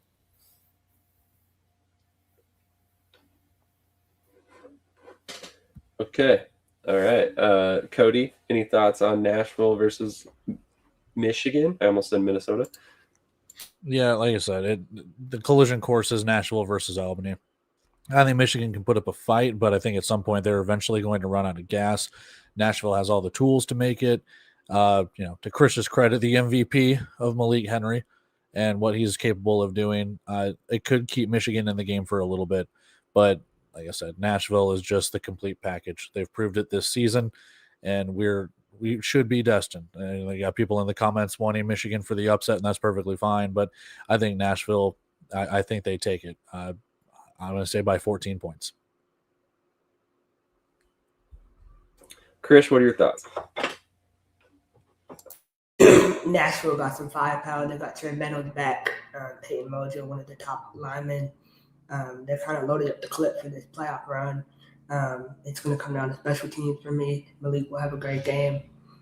Malik is MVP of the league for a reason. But give me Nashville to win this game. 55 to I say 55 to 45. I feel like Nashville's going to win. And this is a good transition into my breaking news that I'll share here like in a minute. So you guys won't believe the news I'm about to break. So What the Pirates do this time? You always make me nervous when you're breaking news on the show that we haven't talked about. No, I got permission to share this one. So I'm waiting with bated breath. So Krish did make a good point. Nashville just got a handful of guys back for the playoffs. Trey Meadows, Kendall Williams, Desmond Maxwell, Peyton Muljo, Jeremy Martin Jr. So all of those moves I think are very impactful for their luck to win this game. I mean, they were my favorite going into the game, but hearing they got, three of their very key players in Maxwell, Muljo, and Meadows back, I think it's a big boon to them right as they hit the playoffs. So I think that's a great move. One thing that I kind of questioned by Albany is when they brought in Bailey Hale, they obviously released Brent Rice, but in order to bring back Dwayne Brown and Lorenzo Jones from IR, they placed Cameron Alves and Kevin Thurman on recallable reassignment, which I thought was interesting. It's almost like they're trying to keep them on the hook in case they need them, but that seems like an interesting move as you go into the playoffs. So really kind of interested to see how that works out. But just a little aside there, but I've got Nashville. I like Kevin. Kevin's a nice guy. Obviously, he spent time up here with us, so I was hoping to see him succeed in Albany. Very fair. I personally have Firebirds and Cats winning for Minnesota. I think they'll lose by a few touchdowns, and the Arsenal will be putting up a good fight, but at the end of the day, lose. Okay. Honestly, I think the Michigan game against Nashville should be a really good one. Minnesota versus Albany might be a little bit of a gap, but I think that'll also be a good game too. Ultimately, I think regardless that this weekend of AF1 football is probably about as good as it was going to get this season for the league. So I personally think they kind of lucked out in terms of who made the playoffs and how it's all going to unfold. But let's go ahead and hit a commercial break. What about my breaking news? Come on, man. You can. I don't know what league it's for. You don't tell us anything. Okay, so all right, so you can play the sound or whatever.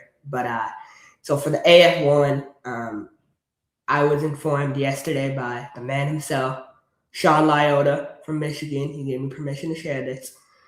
He will not be returning to Michigan next year, and he will be entering the free agency market. So Sean Lyota will not be back in Michigan next year. They're on the coaching market. This is big news, big development. He's immediately the top available AF1 coach, along with Cedric Walker, in my opinion. So any team should be looking at him that needs a really quality coach that wants to go to the next level. So Sean Lyota is on the market. So that's my okay. So and I'll be putting a post out about that too. Okay. I'm relieved that that's all it was, but that's a pretty big deal. Like you're acting like, I mean, it's a big deal. Well, I'm relieved that you didn't offend or throw anybody under a bus in that news, is what I'm saying. Like, it was very low impact. You know, if he gave you permission to share it, then who's going to be mad, right? So I had a hunch that was going to be the case for him anyway, to be honest. But we'll see. Well, damn, Nashville's definitely winning, or his brother as defensive coordinator. Wild. That's the requirement. That is the requirement, and I think that's part of the reason why he doesn't want to be with Michigan anymore. Let us know your thoughts in the chat, of course, and then please remember to hit the like button as we keep going. What has been Michigan's record since his brother was fired? That's a good question, because I think they had started a winning streak. So that's honestly a very good little wrinkle in that whole thing there. But we're going to go ahead and hit a quick commercial break. We'll come back. We'll talk about the NAL. We got a couple topics at hand, and then we'll finish up with the IFL, hoping that we can wrap all of this up right around the 2-hour mark, maybe a little bit longer. So stick with us. We got a little bit more to go. How many times a week? Like three, four times maybe. I gotta pump those numbers up. Those are rookie numbers in this racket. Yo, what's good? Cedric the bus driver here. I don't know about you guys, but I know what I will be doing every Tuesday, Saturday, and Sunday. And Thursday nights too. I'll be over at Shady Sports Network, so catch up with me. Holla at your boy.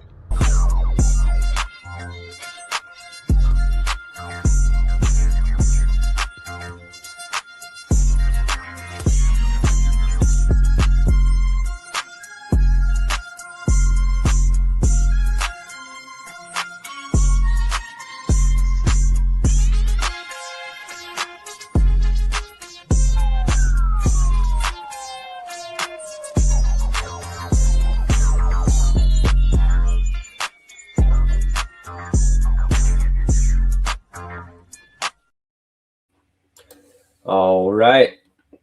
So we are back. Let's talk about the NAL, and the big news that has come out from the league this week is, of course, the statement that the Tri-City Horsemen are not involved in the league, which threw a lot of people off, because we all believed it was a foregone conclusion that they would be joining the NAL due to Chris Reynolds' position with the league. So with that statement now out, I wanted to go around the horn, see your guys' thoughts. What's next for the team?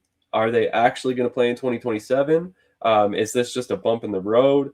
Would you put the statement out if it was just a bump in the road? All of these questions and more to discuss here. So kind of just give your guys' thoughts, touch on the thoughts that you have. You don't necessarily have to get into each one of those questions I just posed, but let's go to Cody first on this one. Yeah, so it's been a strange turn of events, because again, when you hear Tri-Cities, most people think of Washington and that Tri-City area up there. No, not really thinking of the middle of nowhere, Nebraska, all things considered. But when you look at the press release, it's got some funky wording to it, because in bold letters it says they are not currently part of the league, which kind of begs the question when you're not currently, but could they be in the future? And then the further you read down that press release, it's well, we wish them the best in their future endeavors and this and that. So it's are they leaving the door open? Is it closed? They're not joining for this year, but maybe next year. So I don't know.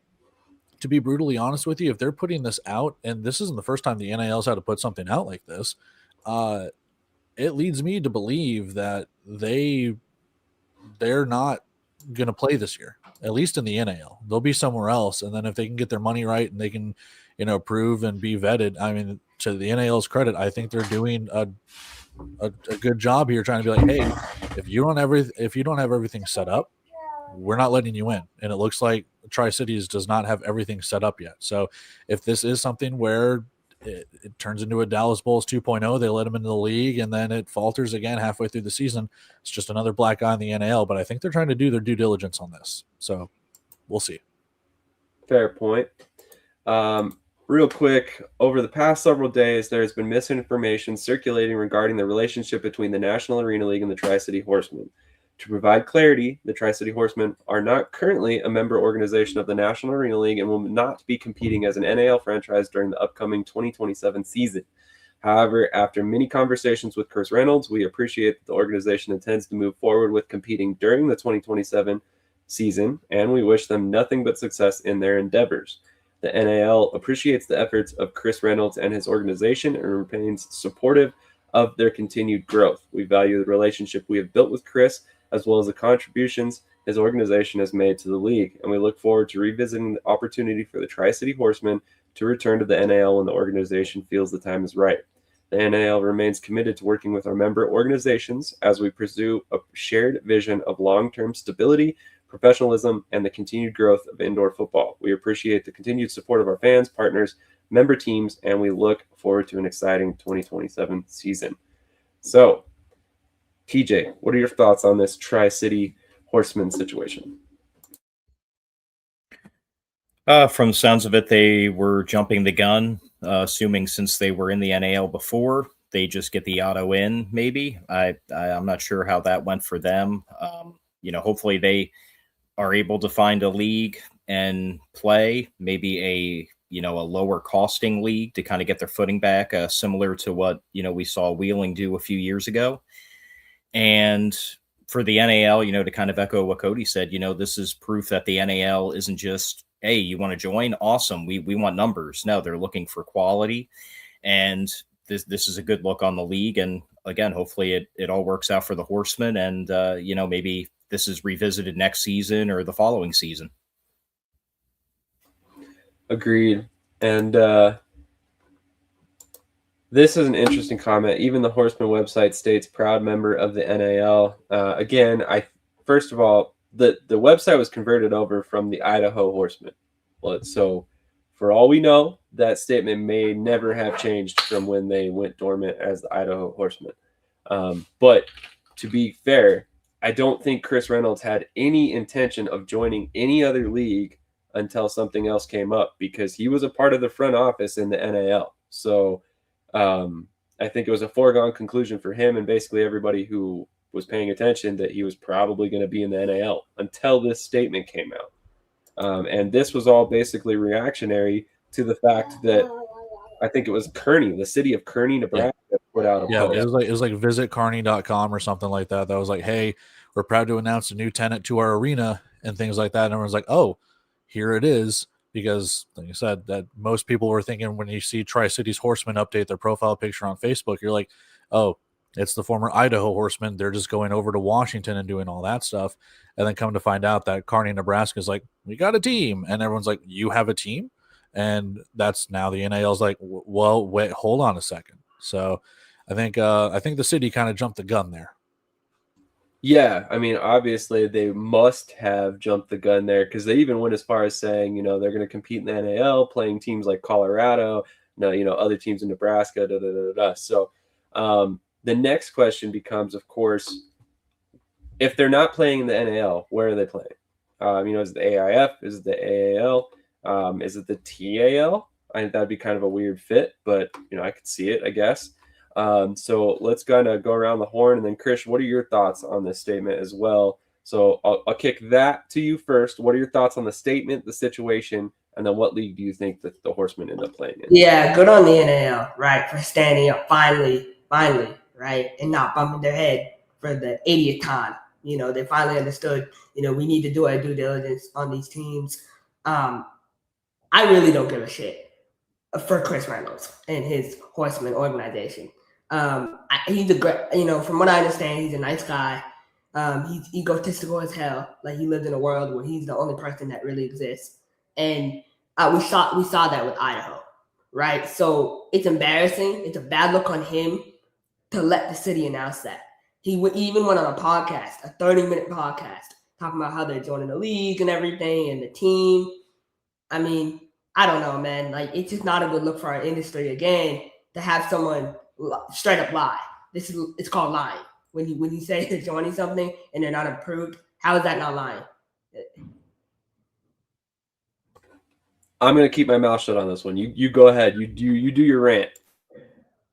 I can't believe, like, that's unbelievable coming from you.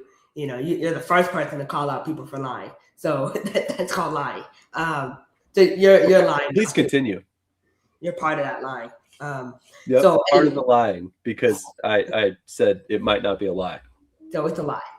But anyway, Idaho was a train wreck when they joined the NAL. The attendance was horrible. The team was horrible. Everything was horrible. So I think they dodged the bullet, to be honest. I really hope he can use this opportunity to really evaluate his franchise and understand he's so far from being a professional in this industry, right? So I don't know what league they'll join. I hope they don't create another league. We don't need the AWFC. No one wants to see the AWFC back. No one does. So I just hope they might try to join the AF1. The AF1 might be desperate and have them. And yeah. Who's next not joining the NAL? Man, we could have a whole list of teams that are apparently not joining the NAL at this point. NAL does make the most sense with travel, obviously. I mean, you put another team in Nebraska. You've got Omaha right over there. You've got 2 teams in Colorado, 2 teams in Texas, 2 teams in Kansas. The travel and makes the fact is that Chris Reynolds was working in the league office this year, and he dropped the ball on a lot of things, a lot of different things with the league website. That's a fact. And also, like in Idaho, they had 7 players show up to practice consistently. So it's a whole operational thing that's beyond, what we can comprehend. No, they can't afford the AF1. That's why I didn't even mention it. And IFL, same thing. It basically, what Krish is saying is probably accurate. It's either he relaunches the AWFC, which he has done in the past, or he joins another league that's already established, probably the AAL or the AIF, just based on his budget in the past. But I think we don't know what goes on behind the scenes. That is exactly why I'm saying it may not be a lie, because there can be a lot of perception in a situation, and 2 people can perceive the same situation 100% different. So who knows? Who really can afford the AF1? There's apparently 2 to 3 teams. Are we going to start beating a dead horseman? Thank you. Comedy tours to be announced. AIF, Caleb says. All right, so TJ, what league do you see the Kearney Horsemen joining? I can see them realistically joining either the AIF. I would say maybe the AAL, just because they, in terms of cost effectiveness, they are one of the better leagues, but it's also a little bit later in the process, and it seems like they wanted to pump out the teams that they already pumped out. So I don't know if timing wise that will work, because they like to take their time and be strategic with things. I could see them maybe bumping into the AL2 for a single year, just to get into the overall, the umbrella system that they have in the AL, and then maybe moving up to the AL after next season. Maybe that could be a possibility. That would definitely guarantee that they could get their, any kind of finances and funding right, things like that. You saw Wheeling do it a few years ago, and look at them now. So I think that would be the smartest track for them, in my opinion. Fair. AIF doesn't make sense at all unless you're willing to rent out arenas for an entire weekend of hub play. I don't know that he would be, but again, this is a guy who launched a league because he wanted to have a team at one point. So I wouldn't put anything past him per se. So, Cody, what are your thoughts on this topic? And then we'll go ahead and move on to the IFL. Yeah, I don't know. Because again, it depends on if the city of Kearney is already saying like, hey, you're here, welcome this new team. I wonder if there's been any money spent on arena, or if there's been any money spent on like getting the dates locked down for games or anything, or what has gone on behind the scenes. We just don't know. So like I said, yeah, for people going, oh, he's just going to go back to Idaho and all of that stuff, maybe he can't. Maybe he's locked into this position and might have to go dormant for an entire year because he jumped the gun, or Kearney jumped the gun, or something like that. We just don't know. Because again, it's been 2 years since Idaho was played, and now they're going to a completely different city. That's fine, but at the same time, like, you've had 2 years to get your ducks in a row. 25 to 26, now to 27. And if you still don't have your ducks in a row, again, like I said, good on the NAL for kind of looking out at that. But again, if you still can't get that right, move into, people say it all the time, moving towards the middle of the country where it's a little bit cheaper. I don't know. So I don't know if they have to stay dormant. If they play in the NAL, you better make sure that money clears. Because again, you don't want a Dallas 2.0. You don't want a Fayetteville. You don't want whatever. So if they play somehow, you got to make sure all those T's are crossed, all those I's are dotted. I personally don't see it. We'll find out. Maybe I'm impatient and I'm in the minority here, but I want to start seeing some announcements from these NAL teams. Like Dallas Apex. We all know who the head coach is. It's Corey Mayfield, right? Biggest, worst kept secret ever, right? They're already having tryouts, which I don't even know how that's legal. You can have tryouts this early in the process. But for me, according to some sources, free agency for the league's already open, so why stop tryouts? And that's crazy to me. So that's what I'm saying. Like, I would love to see an announcement from the league. Hey, free agency's open. You know what I mean? Like, it's just being more proactive on social media. Like, I can't be the one getting all the views for the league. I'm sorry. Like, I'm sorry. I'm sorry I own you. Careful, buddy. You could strain yourself patting yourself on the back that hard. Just saying. You own them. Okay, Aaron Rodgers. Me doing graphic design for a team, I can say listening to front office, teams are talking lease before any of this stuff is shown. Way before anything is shown.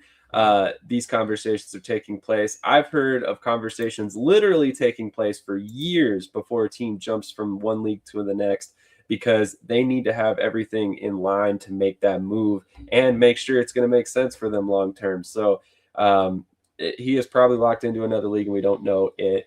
I don't think that's the case, just based on all the statements that have come out and the timeline of everything. I think he was fully intending to be in the NAL. I think he expected to be in the NAL, and then something came up. What that something is, I have no idea.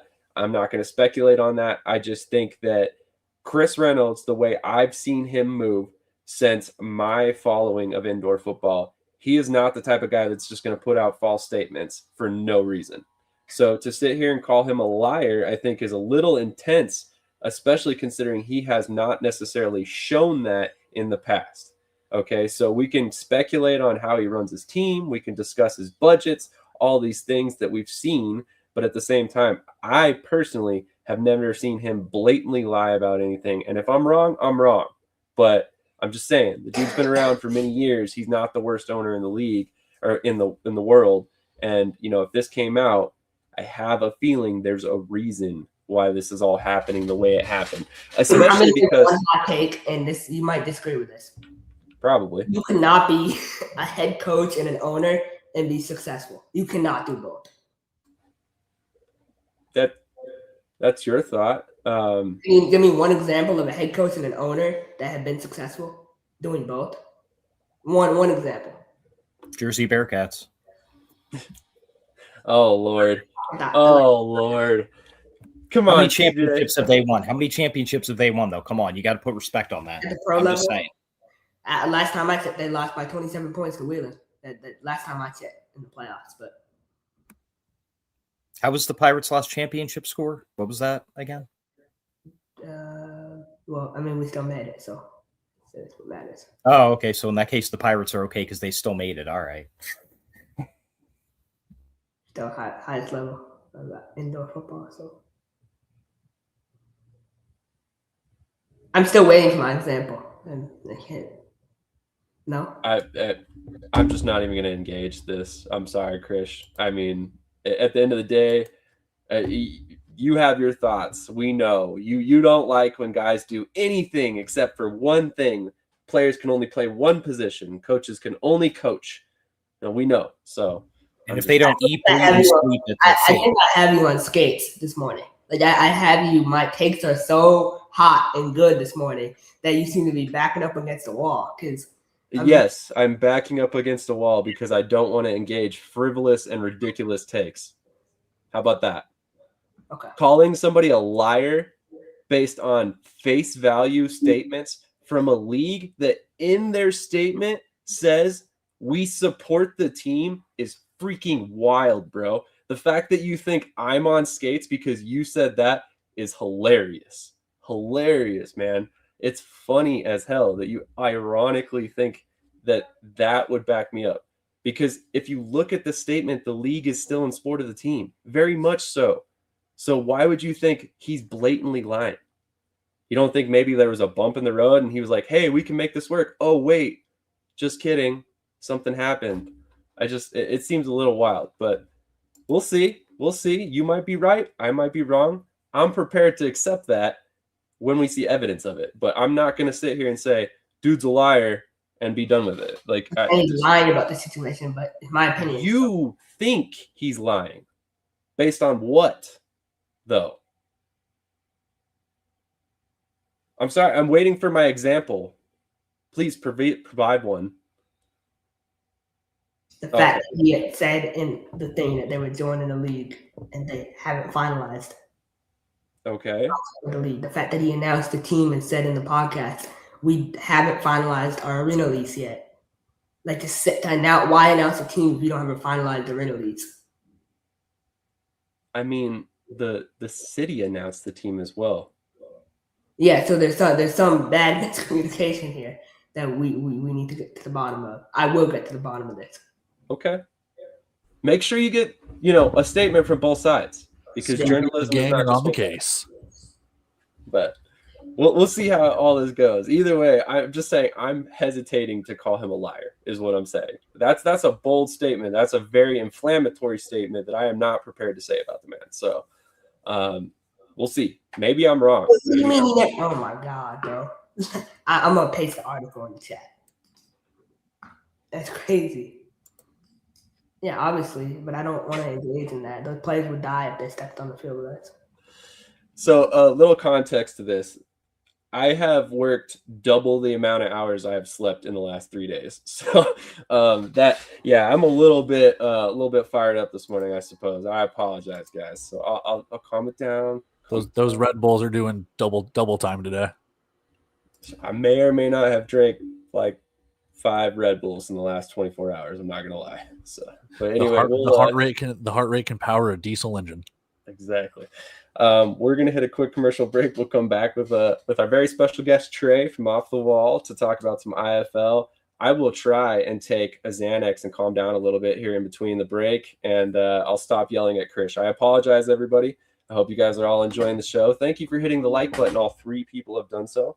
We have 37 live viewers. You're like the white version of Stephen A. Some of the stuff you say, but whatever. Today?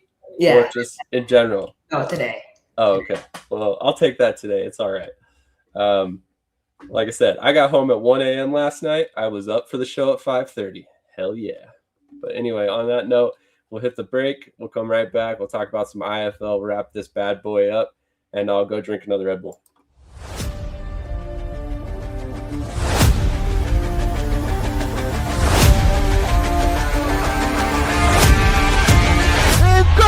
Into the end zone, touchdown! Russell has to step up in the pocket, has some room in front of him, gives 3-step drop, here comes the pressure, passes complete to Flowers, back to pass, pressure coming, has somebody in the end zone, touchdown! Russell, pressure's coming, Russell able to escape, still on his feet, and will be brought down at the looking, has plenty of time, has Flores at the 15, he's at the 10, and Russell has it on the outside. Like I said, he ain't taking a slide. Russell steps up, lets one go, Robinson makes the circus catch.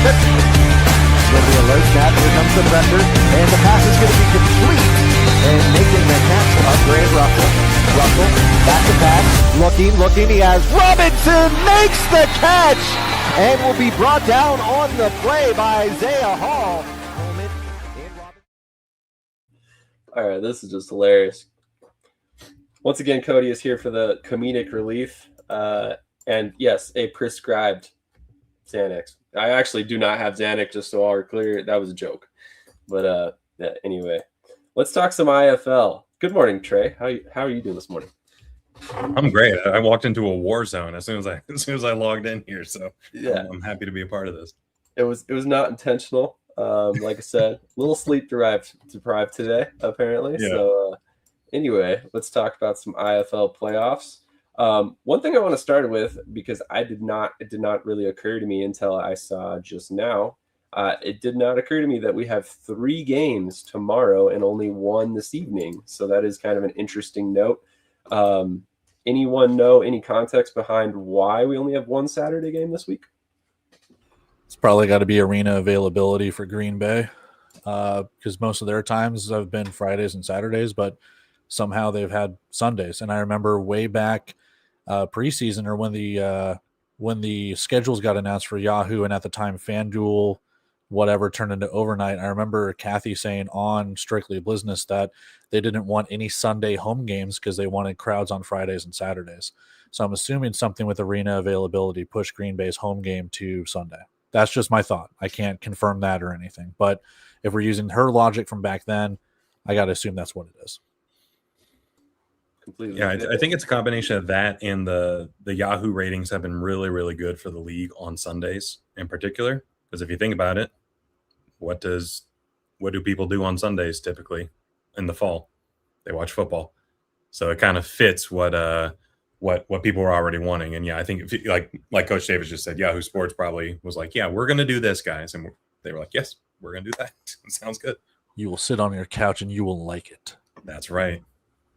I was going to say, when you have 4.5 million views, I think was the number on Yahoo Sports as of June 30th. It's a pretty insane number. And yeah, we'd probably be catering to some of their wants and desires as well, I think. So definitely, I think that's a good move by the league. But so ultimately, let's start with the game for tonight.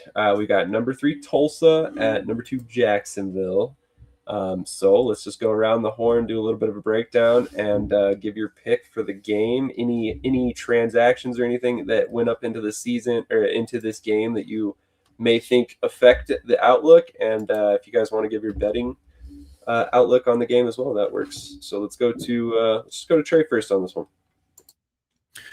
Yeah, this Tulsa game is going to be a Tulsa Jacksonville game is going to be a fun one. I mentioned this on Wager Wednesday, special Friday edition last night with Alex Schubert from Sports Coast to Coast and Cody.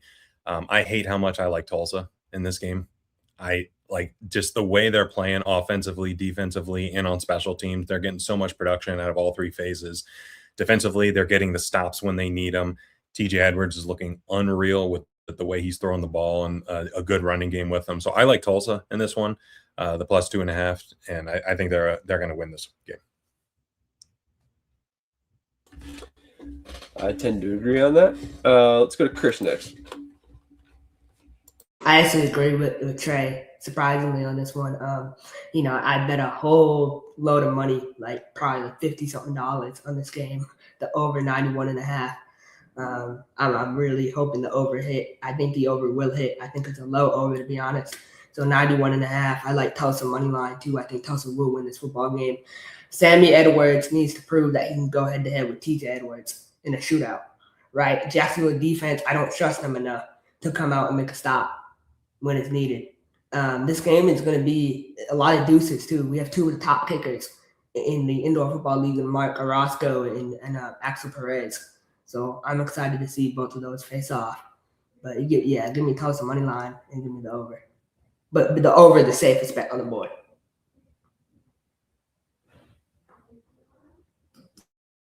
Okay, TJ. I'm kind of going to go against the grain, and I'm thinking Coach Gibson and Jacksonville are able to pull out a tight one in the end. I personally have been a little against, you can say, Jacksonville just because of their kind of iffy playoff woes on and off the last few years. But I think Coach Gibson gets the job done. Comes down to possibly a final drive. I'm thinking it's within a 1 score, but I'm definitely going the over. I think it's going to be a higher scoring game. So I'm going to go with Jacksonville in a last-second victory and the over. Hey, it's me, Sam. That's great, TJ. Oh, hey, Sam. You're back. Sarah fellas. Go ahead, Cody. Oh, okay. I'm going with TJ. Give me Jacksonville on the money line. My main reasonings, as I described last night on Sports Coast to Coast and Wager Wednesday was how long until this winning streak from Tulsa stops? And we know that Jacksonville has a 2-game winning streak. They can make it 3 tonight. How they played in their previous game against Green Bay, and I mentioned this as well, as how hard was Green Bay playing? I get that. But you had your starters out there for 3 quarters. So Green Bay was trying to either do a rust versus rest kind of thing. I'm not sure, but Jacksonville looked really good. And if that's the same Jacksonville that we get, then I think it's going to be very tough to have Tulsa travel all the way out there. I can see Tulsa winning this game. They've clearly proven it over the last 9 games that they can win. You look at Tulsa on that side with Caleb Ramseur and Jermaine Smith and even TJ Edwards being a dual threat. That offense is very, very good. On the other side, though, with Jimmy Robinson and Markel Wade, and if Sammy Edwards can get his dual threat going, this could bode well for some fireworks. Looking at the defensive side, Chris Rice on that defensive line for Jacksonville, they need to get home. They need to make Tulsa one-dimensional, whether it's trying to lock down Jermaine Smith and focus on the run game, or, let them throw the ball, but they're not going to let Ramseur and Edwards run. They got to figure something out. On the flip side, that secondary of Tulsa is very good, from Trey Harvey to I'm blanking on Alfonso Smith to Justin Harrington. Like, that secondary looks good. You get Trinelius Tatum blitzing up the middle. We'll see how it kind of pertains to it. But I've got Jacksonville by the slimmest of margins. I think I have it 48-47. Go check out my preview and In the Alley. Shameless plug on that one. But I've got Jacksonville by the slimmest. Like I said, not shocked whatsoever if Tulsa wins it. Not one bit.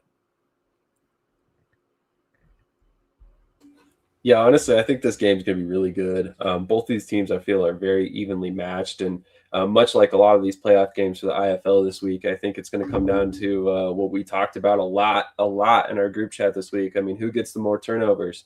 How many stops do you get? If you can get a couple extra possessions on offense, that could be the difference in every one of these games. And it's going to come down to a lot of big plays on defense in order to find victories. So I personally am leaning Tulsa because of TJ Edwards. I'm just a huge Edwards fan. And I think this comment's hilarious, by the way, from off the wall. A QB named Edwards wearing number 4 will win this game. One way or another, we're getting that happening. So I think this is a monumental game for Tulsa. More so, I think if Coach Back takes a head coaching job this offseason, which I expect him to, right, all those players will either retire or follow him wherever he goes.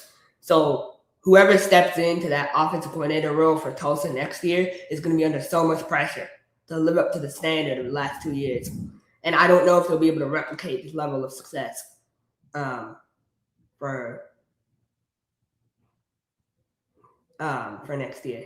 So they need to win now. This was a hilarious comment. I'm sorry. Tony Romo in 2027 should announce National Arena League games. I don't know about the NAL, but could see him on an IFL broadcast in the near future. Would not surprise me at all. You'll have to get a beer sponsor.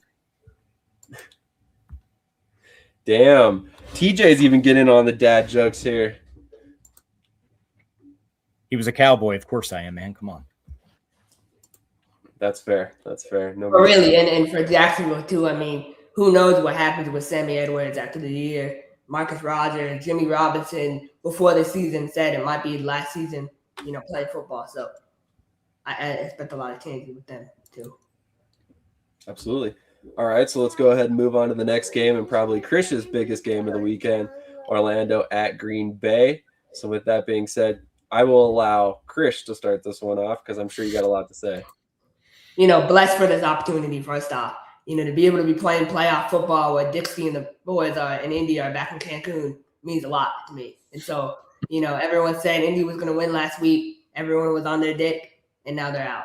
So ride it all the way to Cancun, man. So we're here. We're going to Green Bay. At Green Bay, they call us the Thugs.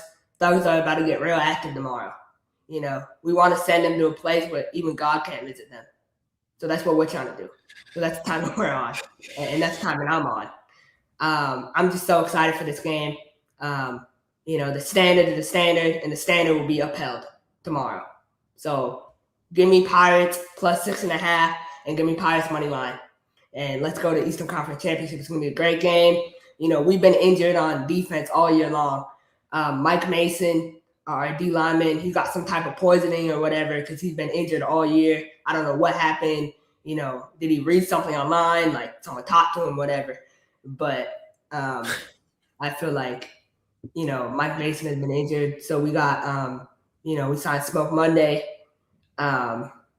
We signed Smoke Monday back. Excited about that signing. Leon O'Neal obviously has been good for us all year. D-line stepped up. We led the league in sacks, second year in a row. So I feel like we'll be able to contain the run, especially with Green Bay's star running back being out this game. So I feel like we have the advantage, to be honest, and we can win a shootout with anyone. We can go band for band with anyone at this point. So, and you know who I want to play. If we're blessed enough to make it to the championship, you already know who I want to play. I don't even need to say that. Clearly, it's Arizona. Yeah, you can take that. So Arizona and I'll let you guys go. Don't bet the spread for this. Do not bet the spread. If you're gonna bet the spread, bet the over. But that's still a high number for me. Wow, you say bet the over on this one? 99.5, huh? If you are, stay away from the spread though. The total point total. Go with spread. Krish, what did you say? Y'all can go win a shootout with anyone? So most teams.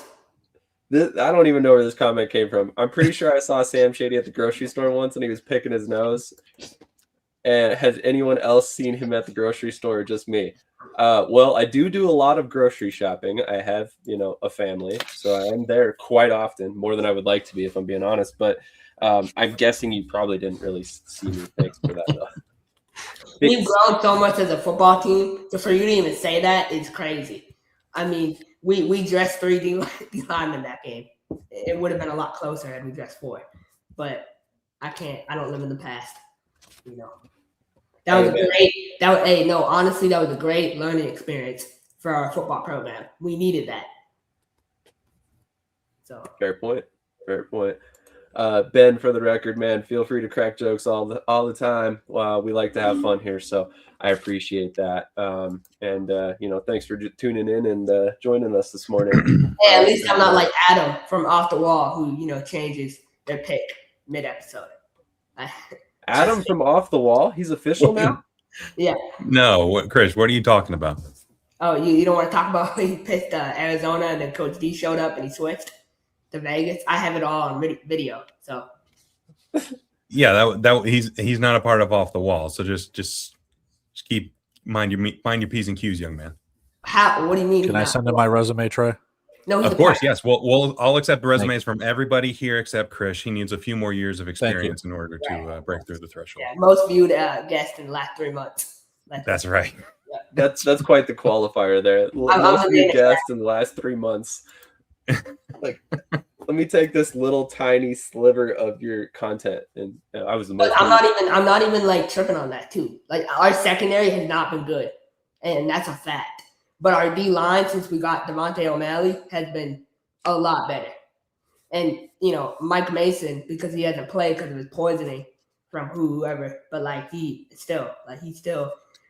been injured. He's been injured all year. Mike Mason was our best interior D lineman. One of the best in the league. Was it really poisoning, or did he just have some Taco Bell lettuce? Answering the important questions. Thank you, Cody. Hey, now, Taco Bell put out a statement that it was not their fault. I'm just saying. Let's get our facts straight here, guys. Krish, are you off your soapbox, or are we allowed to talk now? No, you're allowed to talk. Oh, we're allowed to talk now? Okay, thank you. So I'm surprised you haven't mentioned Zeke Rose, because Zeke Rose was the best player on that defensive line in that game against Fishers. By far and away. He had a sack that got called back due to a defensive penalty, but he was disruptive. He was causing havoc in that passing game, and he's going to be the reason why this team wins in Green Bay if they do. He has to have a phenomenal game because, Chris, you alluded to it, that secondary, not great. Not great. When you give up 54 to a San Antonio offense that struggles to fight through a wet paper bag at times this year, and then you give up 63 to a Fishers offense that has played pretty well all throughout the year, but not nearly that good. That's problematic against a Green Bay offense that's led by a MVP frontrunner. That being said, I do think Orlando keeps this one a little closer than people may realize. So it feels like there's going to be a back and forth. Whoever makes that first mistake is going to end up, on the losing end of this. So I think Green Bay still wins, but I think Orlando keeps it close. So I'm taking the spread plus 6.5. Interesting. Man, Krish is over here saying, don't bet the spread. I don't know.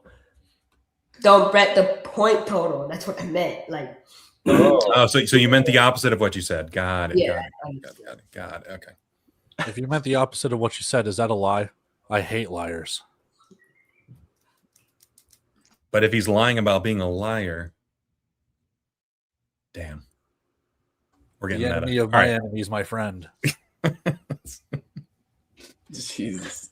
We're going off on a hardcore tangent now. TJ, what are your thoughts on this game, my friend? Oh, man, I hope I don't mess it up because it's like I put in the chat earlier this week. You know, when you're talking about the Pirates and Blizzard, man, it is hard to sail the seas when the water's frozen because of the blizzard, right? So I think it's going to be the blizzard. You know, Liam Thompson, he was a little off last week. He's going to come back. He's going to be sharp. I think he's going to pick apart the Orlando defense. I don't see it being a higher scoring game for both teams because I think the Orlando offense is going to struggle a little bit. So I'm going to go with Green Bay -6.5 and the under. I think Green Bay wins, not necessarily a blowout, but they win by probably about 2. Maybe they push it to 2 or maybe a third score just to cement it late in the fourth quarter. Yeah, Juwan wanted that name so badly. Boston Blizzard. You mentioned that too on a podcast. Really? Yeah. Interesting. Honestly, I kind of like the alliteration of that. I don't know. It pleases my brain. But Cody, have you given your pick yet? Nope. All right, go for it, my friend. Do you want me to, or I can just sit here silently? Well, something about lying. So, you know. No, but Cody doesn't do speculation. He doesn't believe in that. So. I don't speculate whatsoever. I go based on facts. I don't lie. All right, let's do this. Give me the over. I'll be the one. If Orlando wants to win this game, they need a shootout. That's as simple as that. Look at the games that Orlando has won. Look at the way that Orlando has played. A lot of their games, they've gotten into shootouts, whether it's overtime wins, last-second wins, what they just did against Fishers. They're scoring 50, 60 points. I mean, it was just about a month or so ago they had to score points to beat Jacksonville. If Orlando wants a shot at this game, they're going to have to score points because, again, as we've all talked, that defense leaves a lot to be desired. But I do want to say this too. Let's not pretend like Green Bay's defense doesn't give up some points too. They're not the worst, but they have been prone to give up some points here. Now, few and far between to an extent, but what Green Bay has been able to do, to me, it's whoever gets to the quarterback, whoever makes the less mistakes, they're going to be the one. Excuse me, they're going to be the one to win this game. Green Bay went out and signed C.J. Jefferson, the former New Mexico Chupacabra, to help out with the wide receiving room. They lost Kyrie Robinson, but they add a little bit of firepower. DeMylan Brown comes back into the lineup, so that offense is still very good to go. On the Orlando side, they are both sides are huge mash units when it comes to injuries and things like that. Green Bay loses Jaquan Griffin, but that's more of a depth piece with Tavon Grant, Jonathan Ross, Allen Henry, and Sean Mustin up front. Looking at Orlando and their defense, again, to what Trey said, Ezekiel Rose being kind of a linchpin right now, Devontae O'Malley in the same way. How do you stop the passing attack of Orlando? Because that's going to be a big thing too. A huge veteran wide receiving core, and then you have to look out for Puka Williams either catching out of the backfield or rushing as well. Easier said than done when it comes to that. But I think Green Bay's got a little bit more firepower. They're more even keel. I'm going to look at Green Bay for about a touchdown or so. I don't care about the spread because I want points in this one. Believe it or not, I don't have the head-to-head pulled up in front of me, but this is like a little budding rivalry. The amount of times that Orlando has, kind of beaten Green Bay, maybe when they shouldn't have, and Green Bay coming out and beating Orlando, like, you won't believe that this is a rivalry that some people might not think, but it's really even keel considering, look at other teams that have like 10-0 on another team. Like, this is a nice little one that it always goes back and forth. So I think Green Bay is going to get the best of them, but I'm not shocked whatsoever if Orlando keeps pace, even if they pull the upset. But things have to go a very, very certain way for the Pirates to do that. I just don't see it yet. A player I have a lot of respect for in Green Bay, DeMylan Brown, running back for them. He was a quarterback in college. He was in camp with the Raiders. Very, very dynamic player. He's going to step into that RB1 role against us, and we need to stop him. He's really, really quality. If he wasn't hurt so much this season, I think his stats would be way better. to be honest. Okay. What?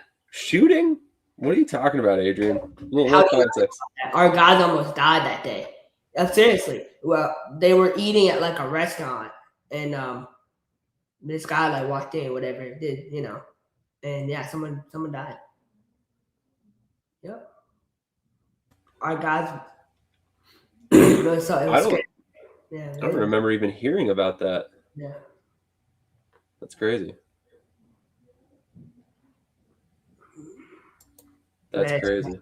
Yeah, I couldn't believe it when I saw it, and like I wasn't there obviously, but seeing that. Man, that would be a wild situation to live through. So And then for the Green Bay owner to call us thugs after that too, 2 years after, it says a lot to me. So absolutely. Now I'm sad and don't want to do this anymore. Thanks, guys. Adrian, we'll have to have you on to talk about that story someday if you're interested, because that sounds like a crazy situation to live through. So moving on to Arizona versus Vegas. I don't even know what to call this. There's probably some clever nickname about Mike Davis and Kevin Guy slapping each other or something, but excited to see this game because I think it's going to be the game of the weekend. I mean, every time these two teams match up, it's fireworks, whether it's a bunch of smack talk or just a really, really good game. Either way, I think we're in for a treat tonight, or tomorrow night. So Arizona at Vegas. They have a 1.5 point spread in this game, which honestly, you probably could have made it a pick 'em and I wouldn't have been upset. So let's start with Cody and work our way down on this one. Sorry, I had people complimenting me, and so it's making my brain go 3 sizes too big. Now you're the biggest Montgomery fan now. Between Arizona and Vegas, this is, I'll be honest. I think a coin flip game between Tulsa and Jacksonville, but this could be the second one. There's normally upsets that happen in the playoffs, and I'm picking the upset in this one. I am picking Arizona on the road. I know. I get it. Vegas, very talented. They have Josh Tomas coming back. They are absolutely loaded at the offensive skill positions, and obviously Jaden DeLore getting quite a bit of rest over the last couple of months or so, with Quincy Crittenden taking the flag with the quarterback spot for a little while. I do like Vegas. Again, not shocked whatsoever if Vegas pulls out this victory. I'm just throwing a dart at the wall when it comes to this with, hey, Arizona pulling an upset. Not shocked whatsoever if Vegas gets the win. The thing that scares me a little bit about Vegas is how the defense has kind of been overturned in the last couple of months.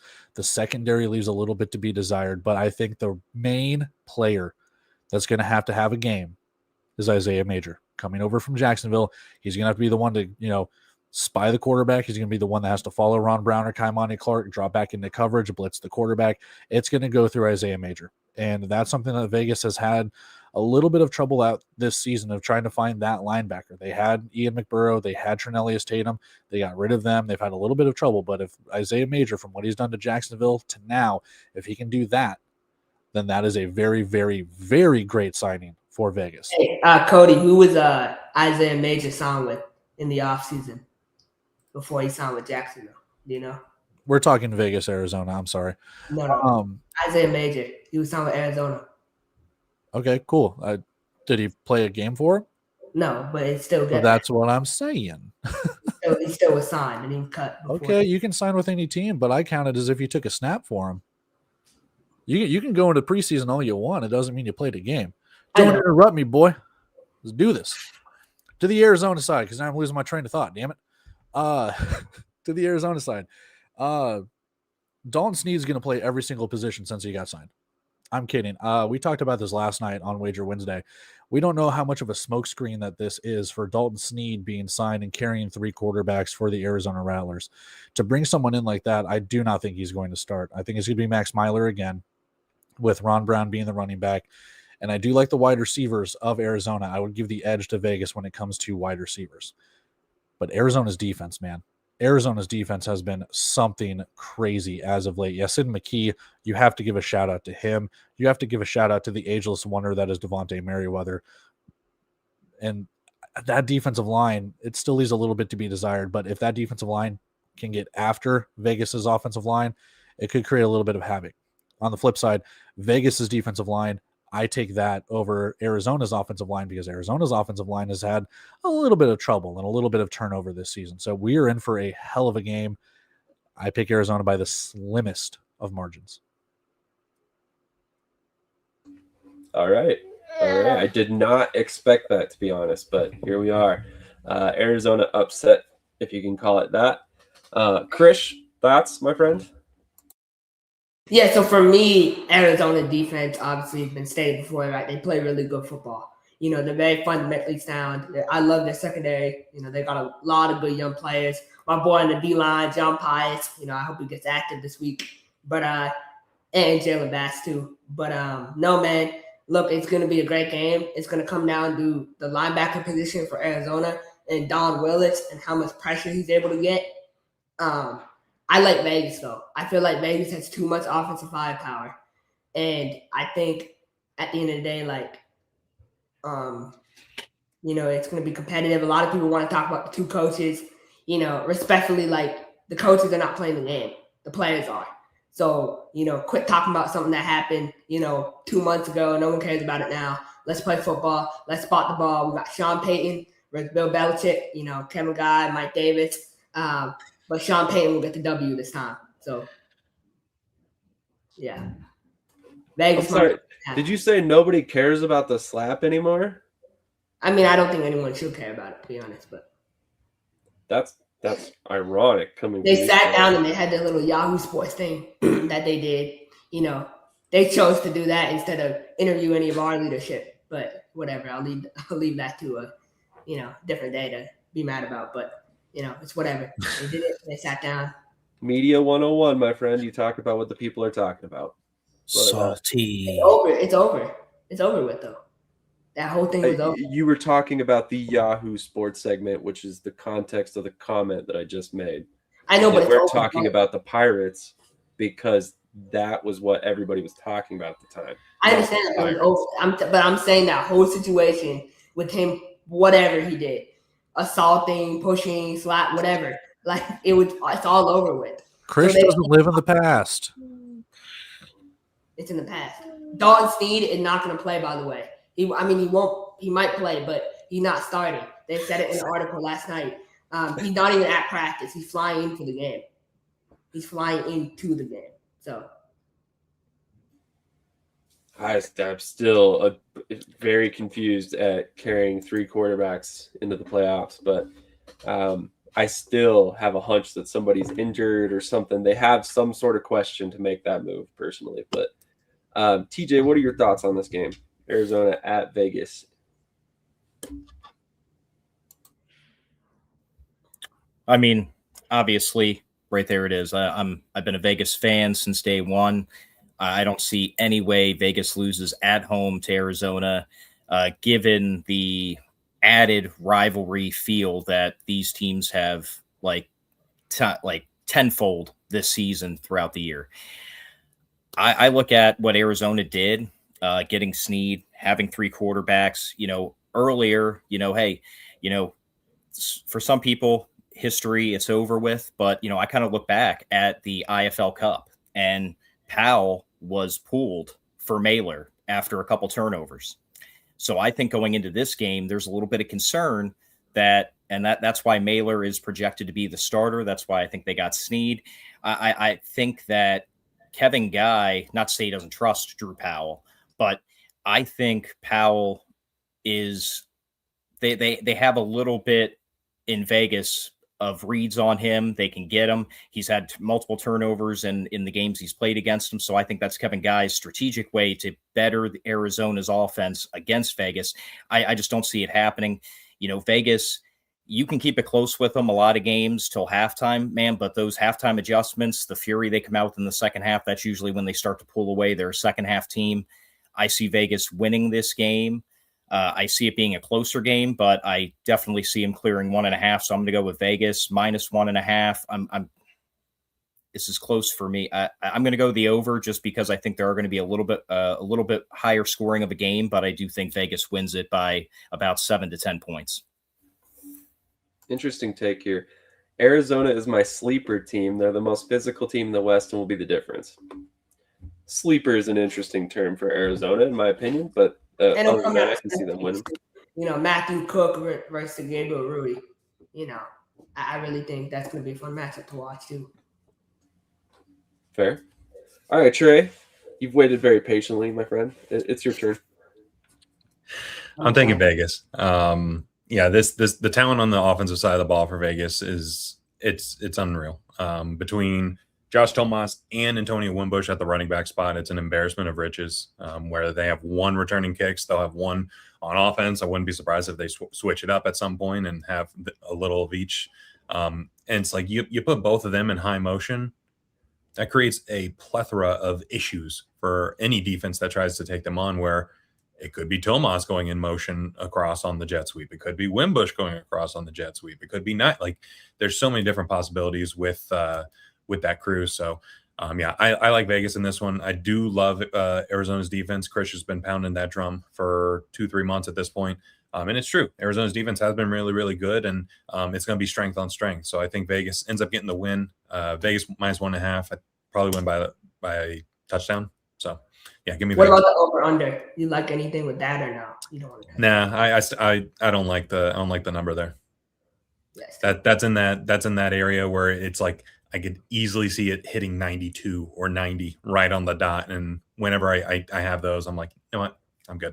That's funny because last time they combined for 92. So I think that's why it's at 91.5. Yep, there you go. Yeah. Something tells me Trey may or may not have looked into that before he said that Right, statement. before we move on, though, I do want to get your insight on this. What do you think about the secondary for Vegas? Do you feel like they're ready for this big moment? Yeah, they definitely shuffled the deck a little bit. But any secondary that has Joe Fouché in the mix, I'm good with. Joe Fouché is an unbelievable player, but it's going to come down to that defensive line getting some pressure on whoever's at quarterback, presumably Myler. But yeah, that D line's going to have to get some pressure, and I think they'll be able to with Lorenzo Hernandez, with Maurice Jackson. They got a bunch of guys they can rotate in and out of there. So, I think Vegas' secondary is going to have to step up, but I trust a secondary that has Joe Fouché. I think this game is so fun because of the pressure, high pressure stakes. Vegas loses. Think about how disappointing of a season that would be for them. How they started off 9-1 and, to lose in the playoffs to Arizona, who they beat twice already. I mean, I would deactivate all my social media if I were him and that happens. But with Kevin Guy, same thing. I mean, losing to Mike Davis 3-4 times in a row. Crazy. So I would go to shake their hand at midfield and run away as fast as I could. I was going to say, it might look like he deactivated social medias to you, Krish, but I'm guessing he probably will not be totally deactivating them. At 1060 Designs, I think you might have heard us incorrectly. Snead has signed with Arizona. Tomas is with Vegas, but it will be fun to see them potentially play against each other in this game. We'll see. I'm on record as saying Dalton Snead's one of the best quarterbacks in any indoor football league. I think, honestly, him and Sam Castronova are kind of on a higher level than a little bit of everybody else. But I think, obviously you have to question, like Cody said, like everybody here said, is that if he's flying into the game, he's probably not starting. And he's probably there as an emergency insurance policy if Arizona gets behind or something. But at the same time, I think in this game, I lean towards Vegas because I really like their offense and how they've built it. I also think that, Tomas and Wimbush in the same backfield is a scary proposition for any defense to try and defend. But ultimately, I mean, you realistically could say either team and it would not surprise me. So I'm going to lean Vegas, but honestly, that's probably more because of my bias than anything. I've been a Vegas fan for a while, so at the end of the day, I'm probably going to lean that direction. But like I said, I could see either one of these teams winning, and it would not surprise me at all. I do want to say this really quick. Vegas did just re-sign Elijah Blades, who was with them last season. They've had Terry Roberts, who's been with them practically all year. Got Joe Fouché, who's a veteran of the game.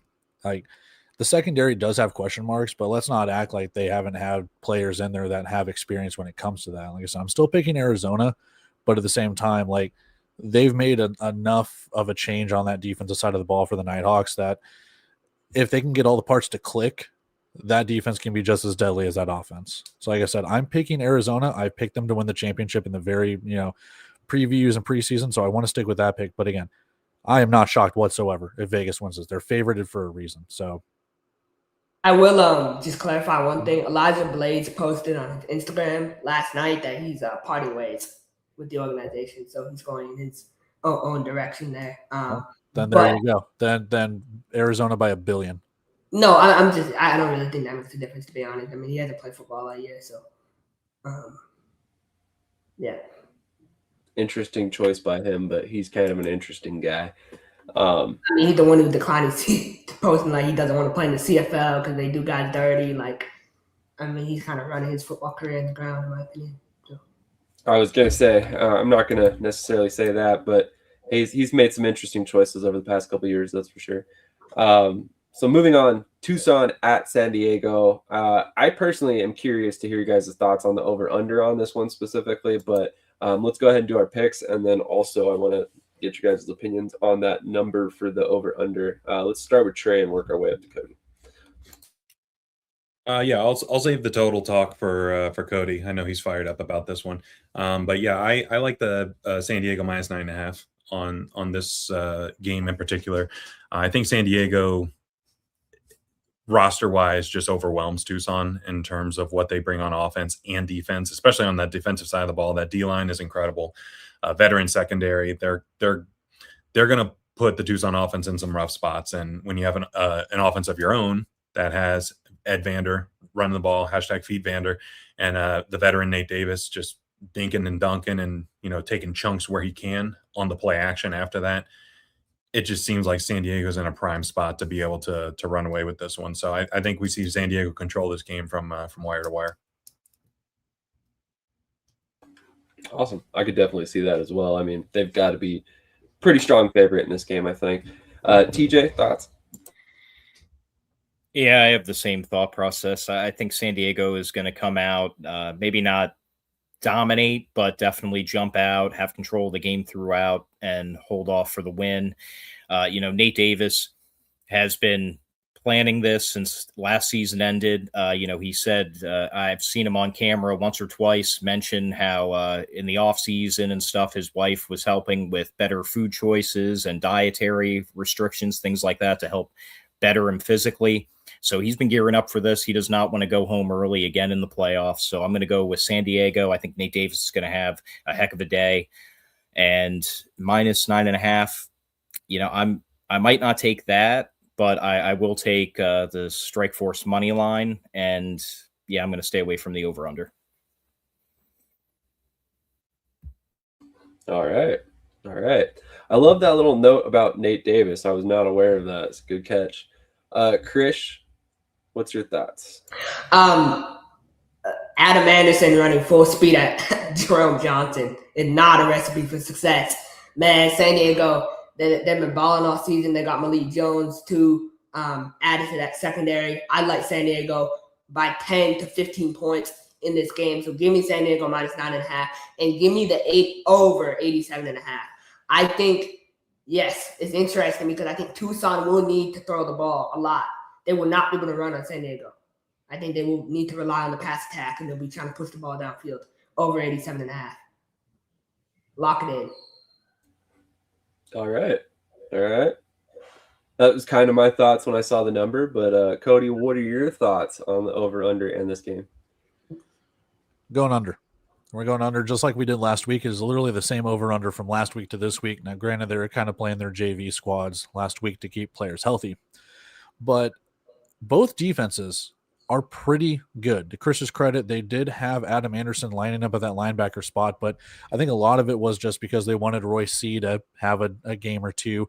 They did have Adam Anderson like 2 games ago doing the exact same thing. Like Royce C played like the first half or so, and then they had him sit. Same thing with Nate Davis. They brought Kyle Kelly in. So I think it's going to be Royce C going right back to that linebacker spot to put Adam Anderson back on that defensive line. But that's where it's different. When you look at the stats here, and I know my stats differ from the Indoor Football League because they update theirs in weird ways. But when you look at Tucson's statistics, Javian Lofton is your leading receiver with 492 receiving yards. And after that, Terrell Brown with 176. So who is stepping up in that passing game for the Sugar Skulls? Because you need someone else to step up. I do like the running game with Jerome Johnson being able to extend plays, scramble. TD Ayo Durajaya has been one hell of a pickup. Brandon Mackey's been running really well, but that passing game needs to get going. So you're going to have to rely on Jerron Waters is out. You're going to have to rely on Terrell Brown or Justin McGriff.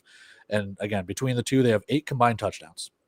That's not necessarily a recipe for success with that. So I do like San Diego and what they're able to accomplish. I take the under in this one because the under is hit in the previous 2 at 87.5. And then their first meeting between the two, it was, I think, 48-42, which is 90 points, which is only 2.5 more than what we have. So I'm taking the under here. And again, you look at the San Diego side, what they've been able to accomplish. Their receiving core is so well-rounded. Dallas Daniels, 680 yards. Jalen Sample, 598. Shane Hooks, 597. And Edward Vander, 495.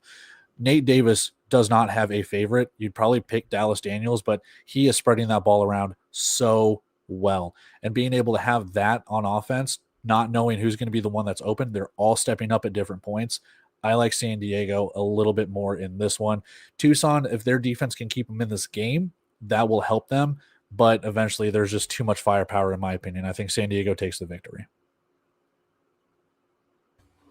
Fair points. I like Tucson's receiving core. I mean, I like what the idea, what they're trying to go with. They're just not talented in the sense of like Justin McGriff is a one-trick pony. Terrell Brown, he doesn't really have a lot of IFL experience. And then Jalen Lofton is the best receiver on the team. The best receiver on their team was on their team is Jerome Buckner, who was really good for them last year, who they let go to Vegas. Because all these teams, they let their best players go and they sign with Vegas. So, that shows how good these teams can scout and recruit and retain talent. So Vegas has certainly had some interesting signings in free agency over there. How do you let Isaiah Major go to Vegas? Like, how does that happen? Like, I don't get that. Like, he led the league in tackles, and they're like, oh, whatever. Because Jacksonville released him, and that made him a free agent. But why release him? Like, it just doesn't make sense. Why did they not release James Cahoon? But that's a topic for another day.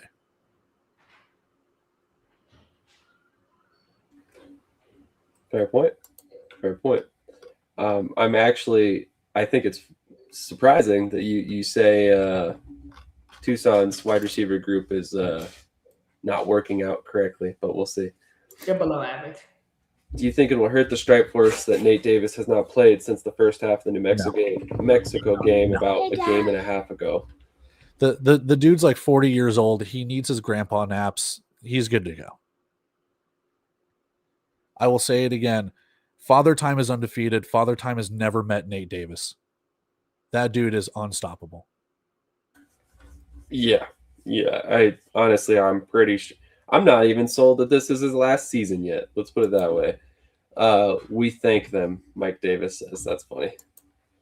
All right. Well, I think that basically wraps up the prediction series here, as well as the. Oh, you have my last thing though that I wrote down on the sheet about the. I actually do not have it open, so feel free to proceed, sir.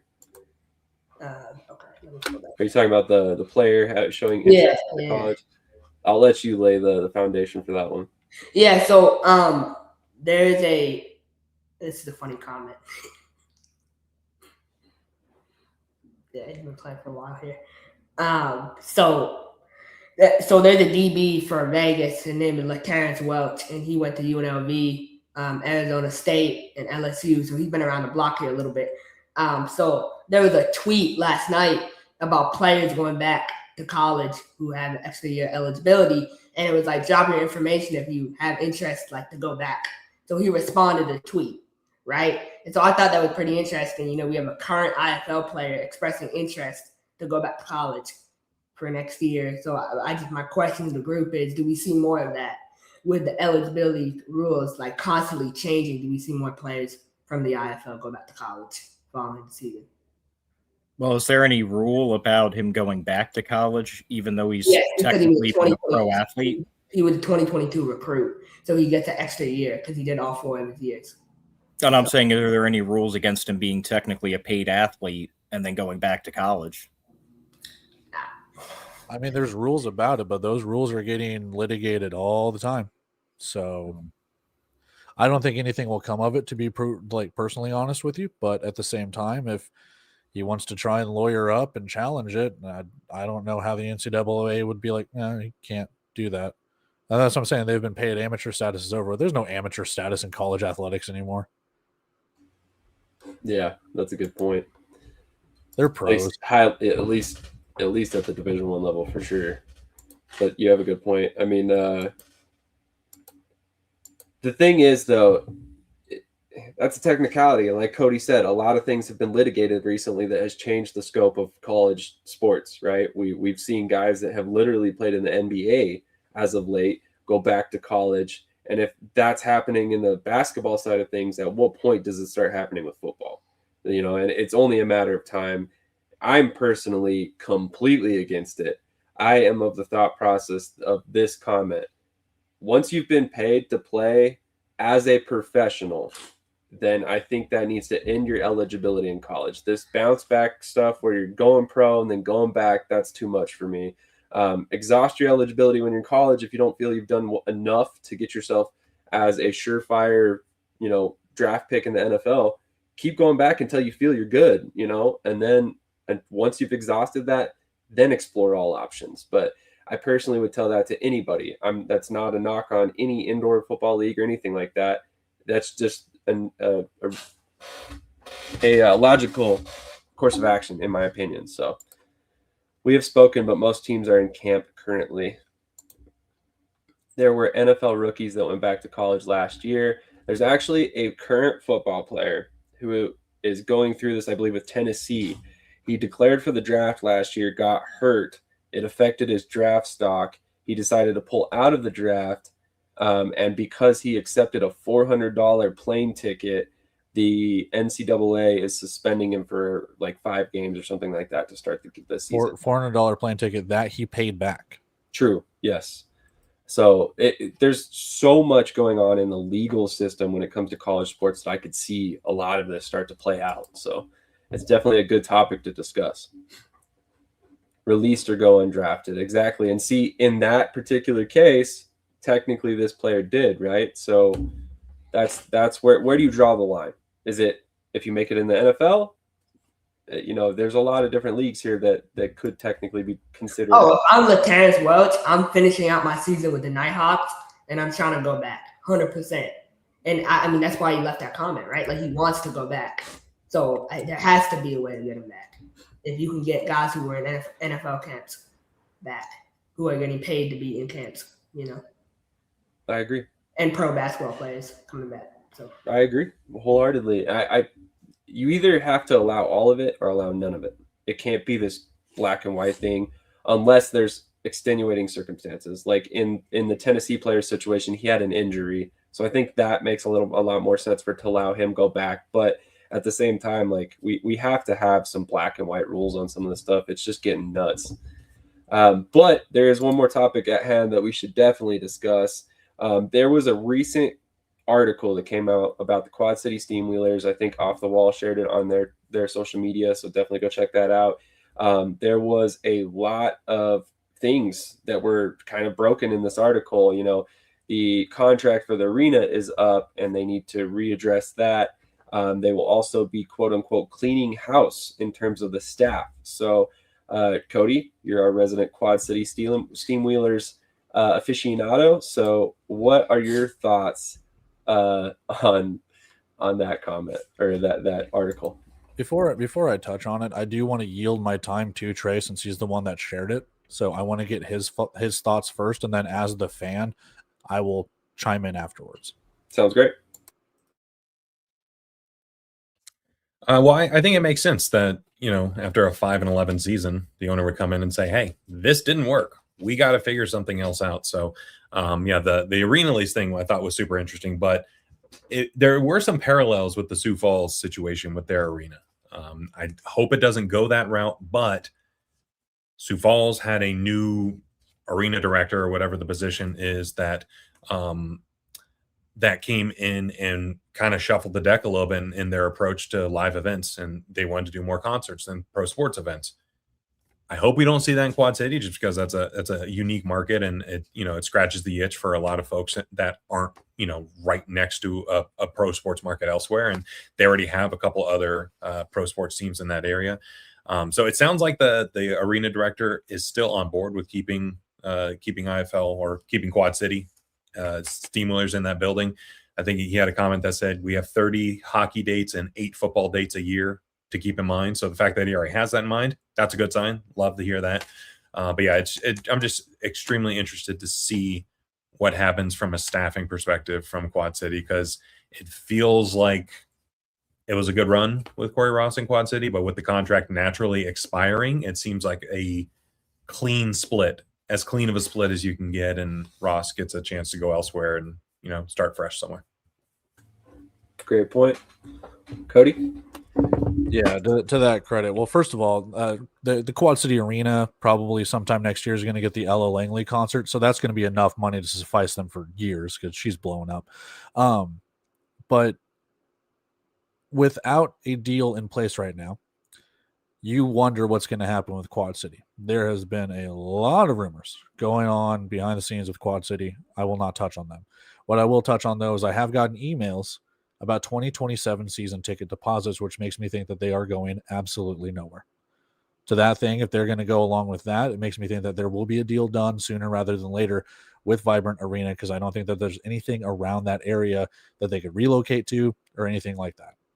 When you look at the owner, Doug Bland, he took his team, I think those were the Mesquite Marshals at the time, and I think relocated them to Quad City, not the actual full-blown like going from one team to another, but Quad City became a team, and from the CIF over to the IFL, I don't see them dropping. I don't see them doing anything like that. So it's kind of weird how all of this has culminated to like this one point, but it almost feels like, I wouldn't say a fresh start, but like a new chapter in a sense of what can go with Quad City moving forward. So I think a deal will get done. Whoever the new head coach is going to be, if they re-sign Corey Ross, first, I'll be honest, I don't know why, but if they do, maybe there's a plan in action. I see it going in a different direction, though. I don't know who it's going to be. I'll see what AI graphic that Krish comes out with, but we'll see what they have going forward. And then, yeah, the cleaning house comment, is it just the coaching staff? Is it the entire front office? Is it all the players? I mean, they're all on one-year deals anyways, but we're going to see a completely different Quad City team from what happened here to what happens in 2027. And it's exciting, but it's also a little like cautiously optimistic of like, we've had a lot of playoff runs. We made it to a championship game, but it's kind of gone downhill a little bit since. So I am kind of curious to see what's going to happen from what happened this year to next. Lots of questions there. Lots of big questions, which is always tough for a team like that to kind of rebound from. So I want to pose a question.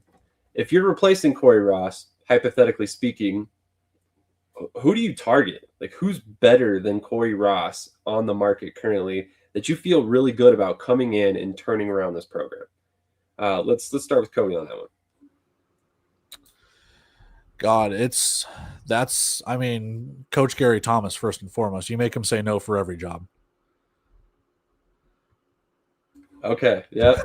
Should have known that was coming for sure. You set me up perfectly for that one. I did. I didn't even think about it.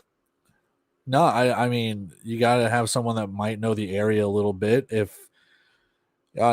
depends on which way they want to go. Do they want to go with a more experienced coach, or do they want to go with a younger coach that might be there for a little while? I could see someone like Billy Beck because he's coached in the East. I could see someone like a Curtis Chin. I could see any of them. Again, it's that, do you want to go with an indoor and arena lifer, or do you want to go and try your hand at someone else? So I'm not sure. I'm truly not sure. Do you go and try and break up the Green Bay contingent and go get one of their coaches? I do like their offensive coordinator. His name's escaping me, Barrett, if I'm not mistaken. But again, and he's from Chicago too. Yeah, so would he leave Green Bay for that and what they've got going on? So I'm not sure. That's a good thought process. I think it's Matt Bernhardt, right? I think he would be a great candidate. Well, let me throw another name out there for you guys. Larry Hendricks. Does Quad City come in and say, hey, Larry, why don't you come back before, looking outside, especially given the job that he's done with Naz in the interim position? I don't think they go with him, mainly just due to the fact that he's been there multiple times, necessarily hasn't worked out, or it might have worked out, but they haven't really retained him. So I'm not sure. To Coach Davis's comment, I don't speculate, so I'm not crossing my fingers on anything. That is fair. That is fair. He doesn't speculate. He just throws opinions. So I will say this: Coach Ching could have a job tomorrow if he flipped out of bed and won. But clearly, there's no urgency on his part because of how good the situation is. I was gonna say you hit the nail on the head right there. Why would you want to leave Vegas? They're good every year. You're given some of the top talent in the league every year, and on top of that, you're well taken care of by the franchise. So honestly, it's probably, in my opinion, I can understand exactly why he stays in Vegas and does not entertain every opening. Not every job opportunity is a step up, even if it may look like it in title. So Trey, you've been. I'm gonna answer, but I want your answer. Because you seem to be able to predict the future. 72-40, it says over there. So, with these job openings, give me names, give me predictions. Who do you think is going to take Austin, New Mexico, and Quad City? Let's go there. Oh man, you're making me bust out the crystal ball today. Well, I will say when Rod Windsor becomes available, he'll be a viable option for any of these teams. Just because historically we know how this goes. We know how this song and dance with the Pirates org goes. He can't be a head coach for more than one season. That's in the rules. We don't make them. We just follow them. So it would make sense if we see him potentially go to Quad City. I think that could be an interesting mix. He's from the South though, so I would imagine he would probably want to stay a little bit more Southern, but hasn't stopped him from going out to Naz or Bay Area in the past. So do we see Les Moss try to get in the mix one more time as a head coach, or do we see him as an assistant coach permanently moving forward? There's a variety of different avenues this can go, and I don't want to bust out the crystal ball too early because some head coaches that are currently going now may not re-sign a contract for next year, may not be back next year, and may be more of a free agent than we may realize at the moment. So besides Rod Windsor being a lock to go elsewhere, I don't really have much else. I'll let you go with your narrative, whatever makes you happy. Look, I have a Pirates pen. Look, I speak nothing but truths here. All right. Day one, baby. Pirates fan. Yeah. No, look, I would be heartbroken. Nobody has been an Orlando Pirates fan longer than me. Absolutely nobody. So I would be devastated.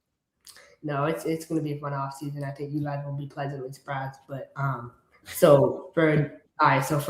for me, Quad City would be dumb as hell to get rid of Coach Ross. I think he's one of the best coaches in the entire industry. What he's been able to do with, not as much resources as some of the other teams in the league. The market, it's hard to recruit the Quad City, and he does a great job doing it. You're not going to find anyone better. So if you try to but it's a two-way street. Does Ross want to come back?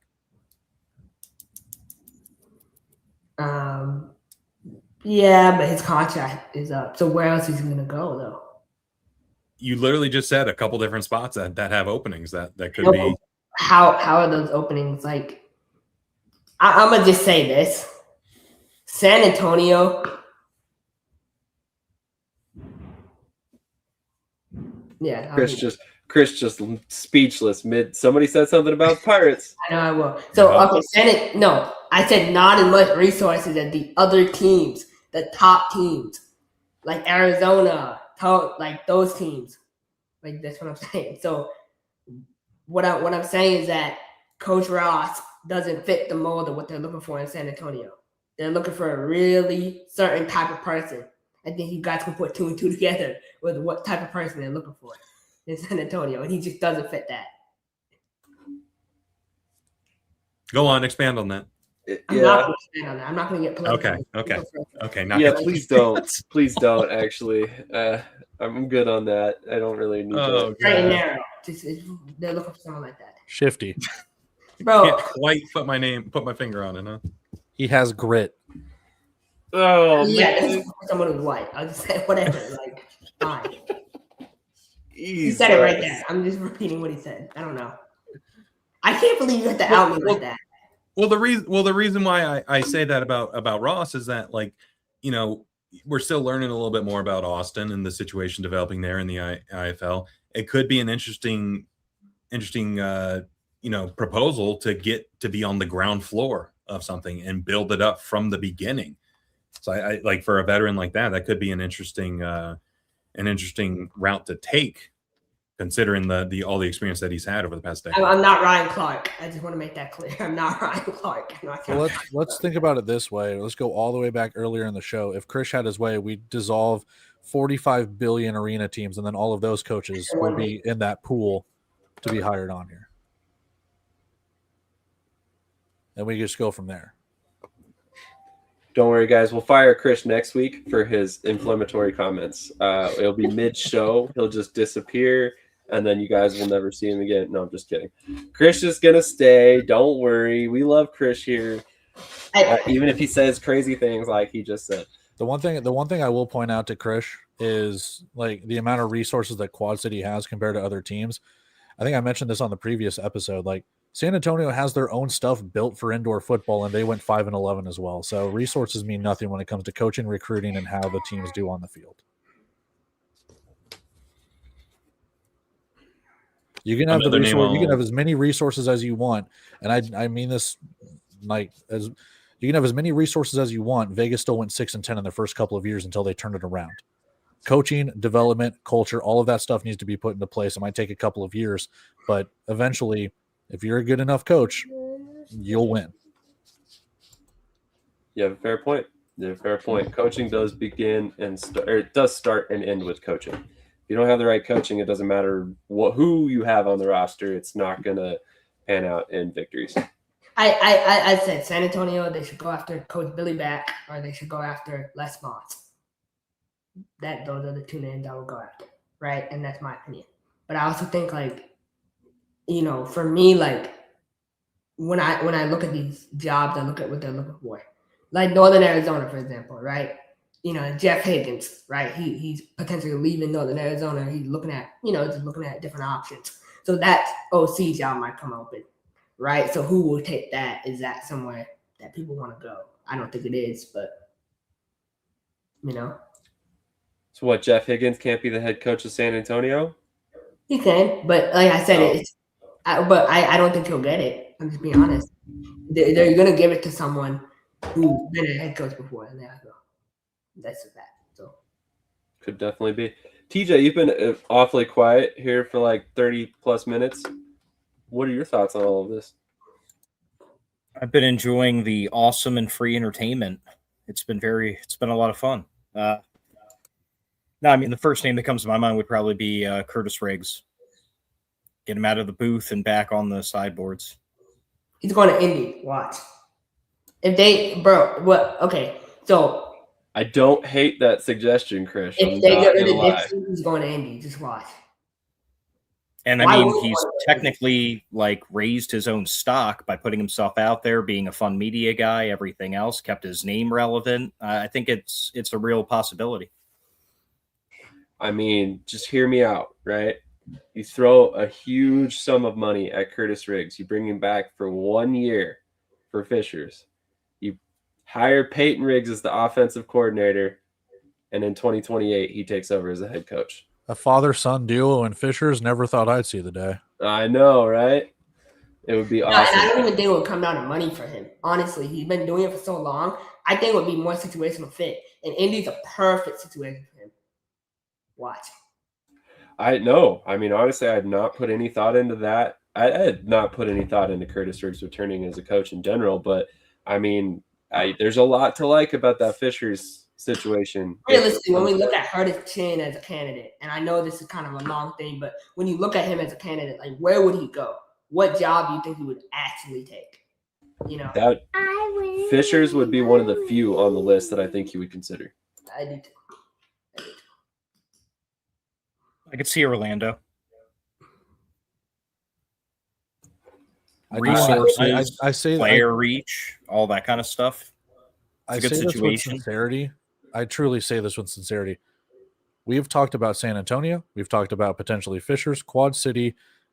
We have not once mentioned New Mexico. That is sad. Well, it's funny that you actually say that, Cody, because I have heard from multiple people that New Mexico actually might be the most desirable job on this list because they seem to have a desire to find the right coach and empower him to do what he needs to do to make it a winning program.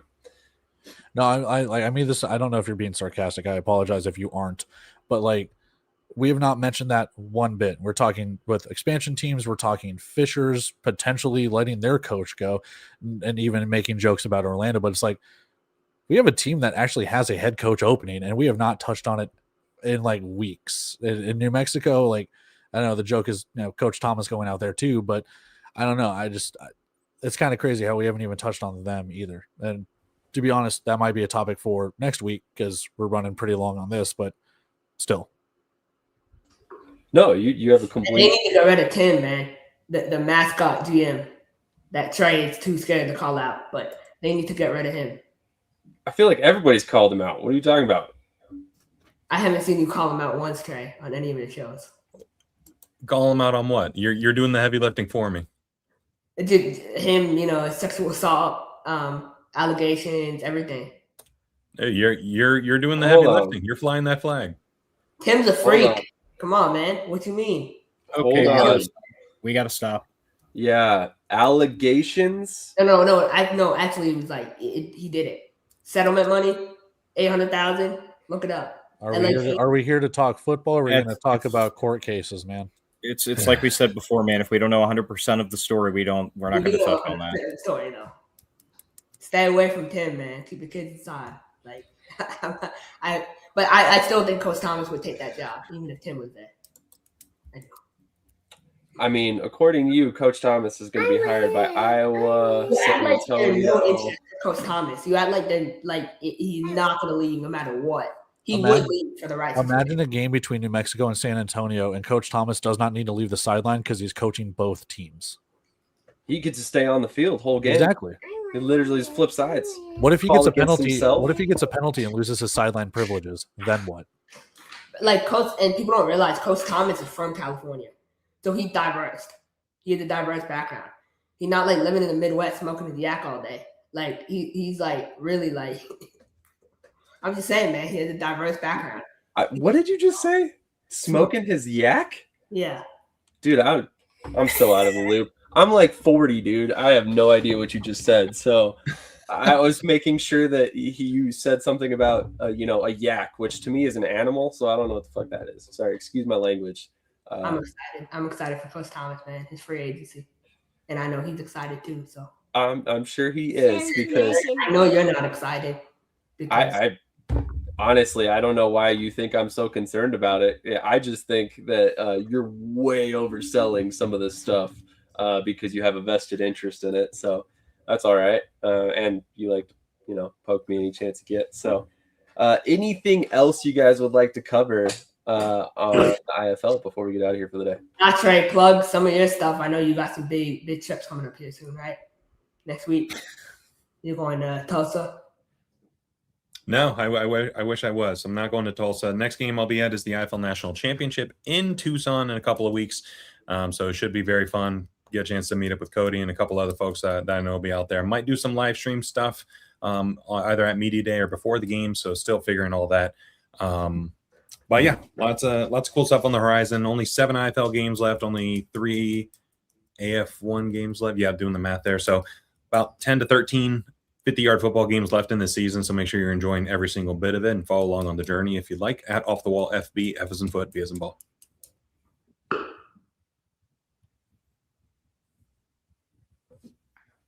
You said that so quickly. It's like those 30-second ads where they have to jam everything in at the end. Yeah, that's exactly. Right. Once you've done it 100 times, it's clicking, it's going. I have noticed you've got a routine down. Every time you plug the socials, it's like you've definitely scripted it out. I like it. Hey, I will speak for it. I will speak for him on that. When you do it enough, it gets ingrained in your head. The videos that I do, it's like a tick. You're just like, oh, I keep saying the same things over and over again. That's fair. That's fair. I'm bad with it, to be honest. I mean, I don't really. I might say it on social media and stuff, but I don't really like physically say it a lot in the shows. But yeah, we're getting a little deep and off the rails, Ricky. That's why. Check your DMs, because I got my receipts ready here too. Chris, you maybe need to chill with the DMs, buddy. We don't need them every single week, bro. You think I? Yeah, I'm done with that. We're gonna end the show right there. You guys have a great day. Thanks for joining us. Appreciate the episode today. We'll catch you guys next Saturday.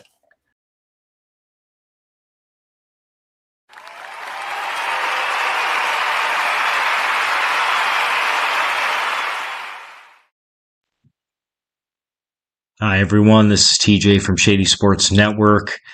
I am excited and proud to be the first one to announce that we as a network are introducing a digital magazine, official one called Shady Sports Magazine. As many of you know, the bread and butter of our network is covering arena and indoor football, and that's exactly what this magazine is going to be about. It is going to be the first ever arena and indoor football central magazine, all the leagues included. You're going to also have a bunch of articles in there about past teams going down memory lane. It's just going to be a one-stop shop for the already diehard fan. It's going to be an easy spot to get all of your info, no matter which league or however many of the leagues you may watch. And for the new fan or the casual fan, it may help you turn into a diehard fan now, because you're going to be able to get all the info super quick and easy, sent directly into your email. We will announce in the upcoming weeks when the inaugural issue is going to be released. And believe me, we will definitely keep you updated on our shows and network as a whole on how to sign up for that list to get it. Email for free every month. Thank you to the fans. And thank you for everyone watching. As always, like, follow, share, subscribe, and most important, enjoy the show and keep watching. Thank you, and see you guys later.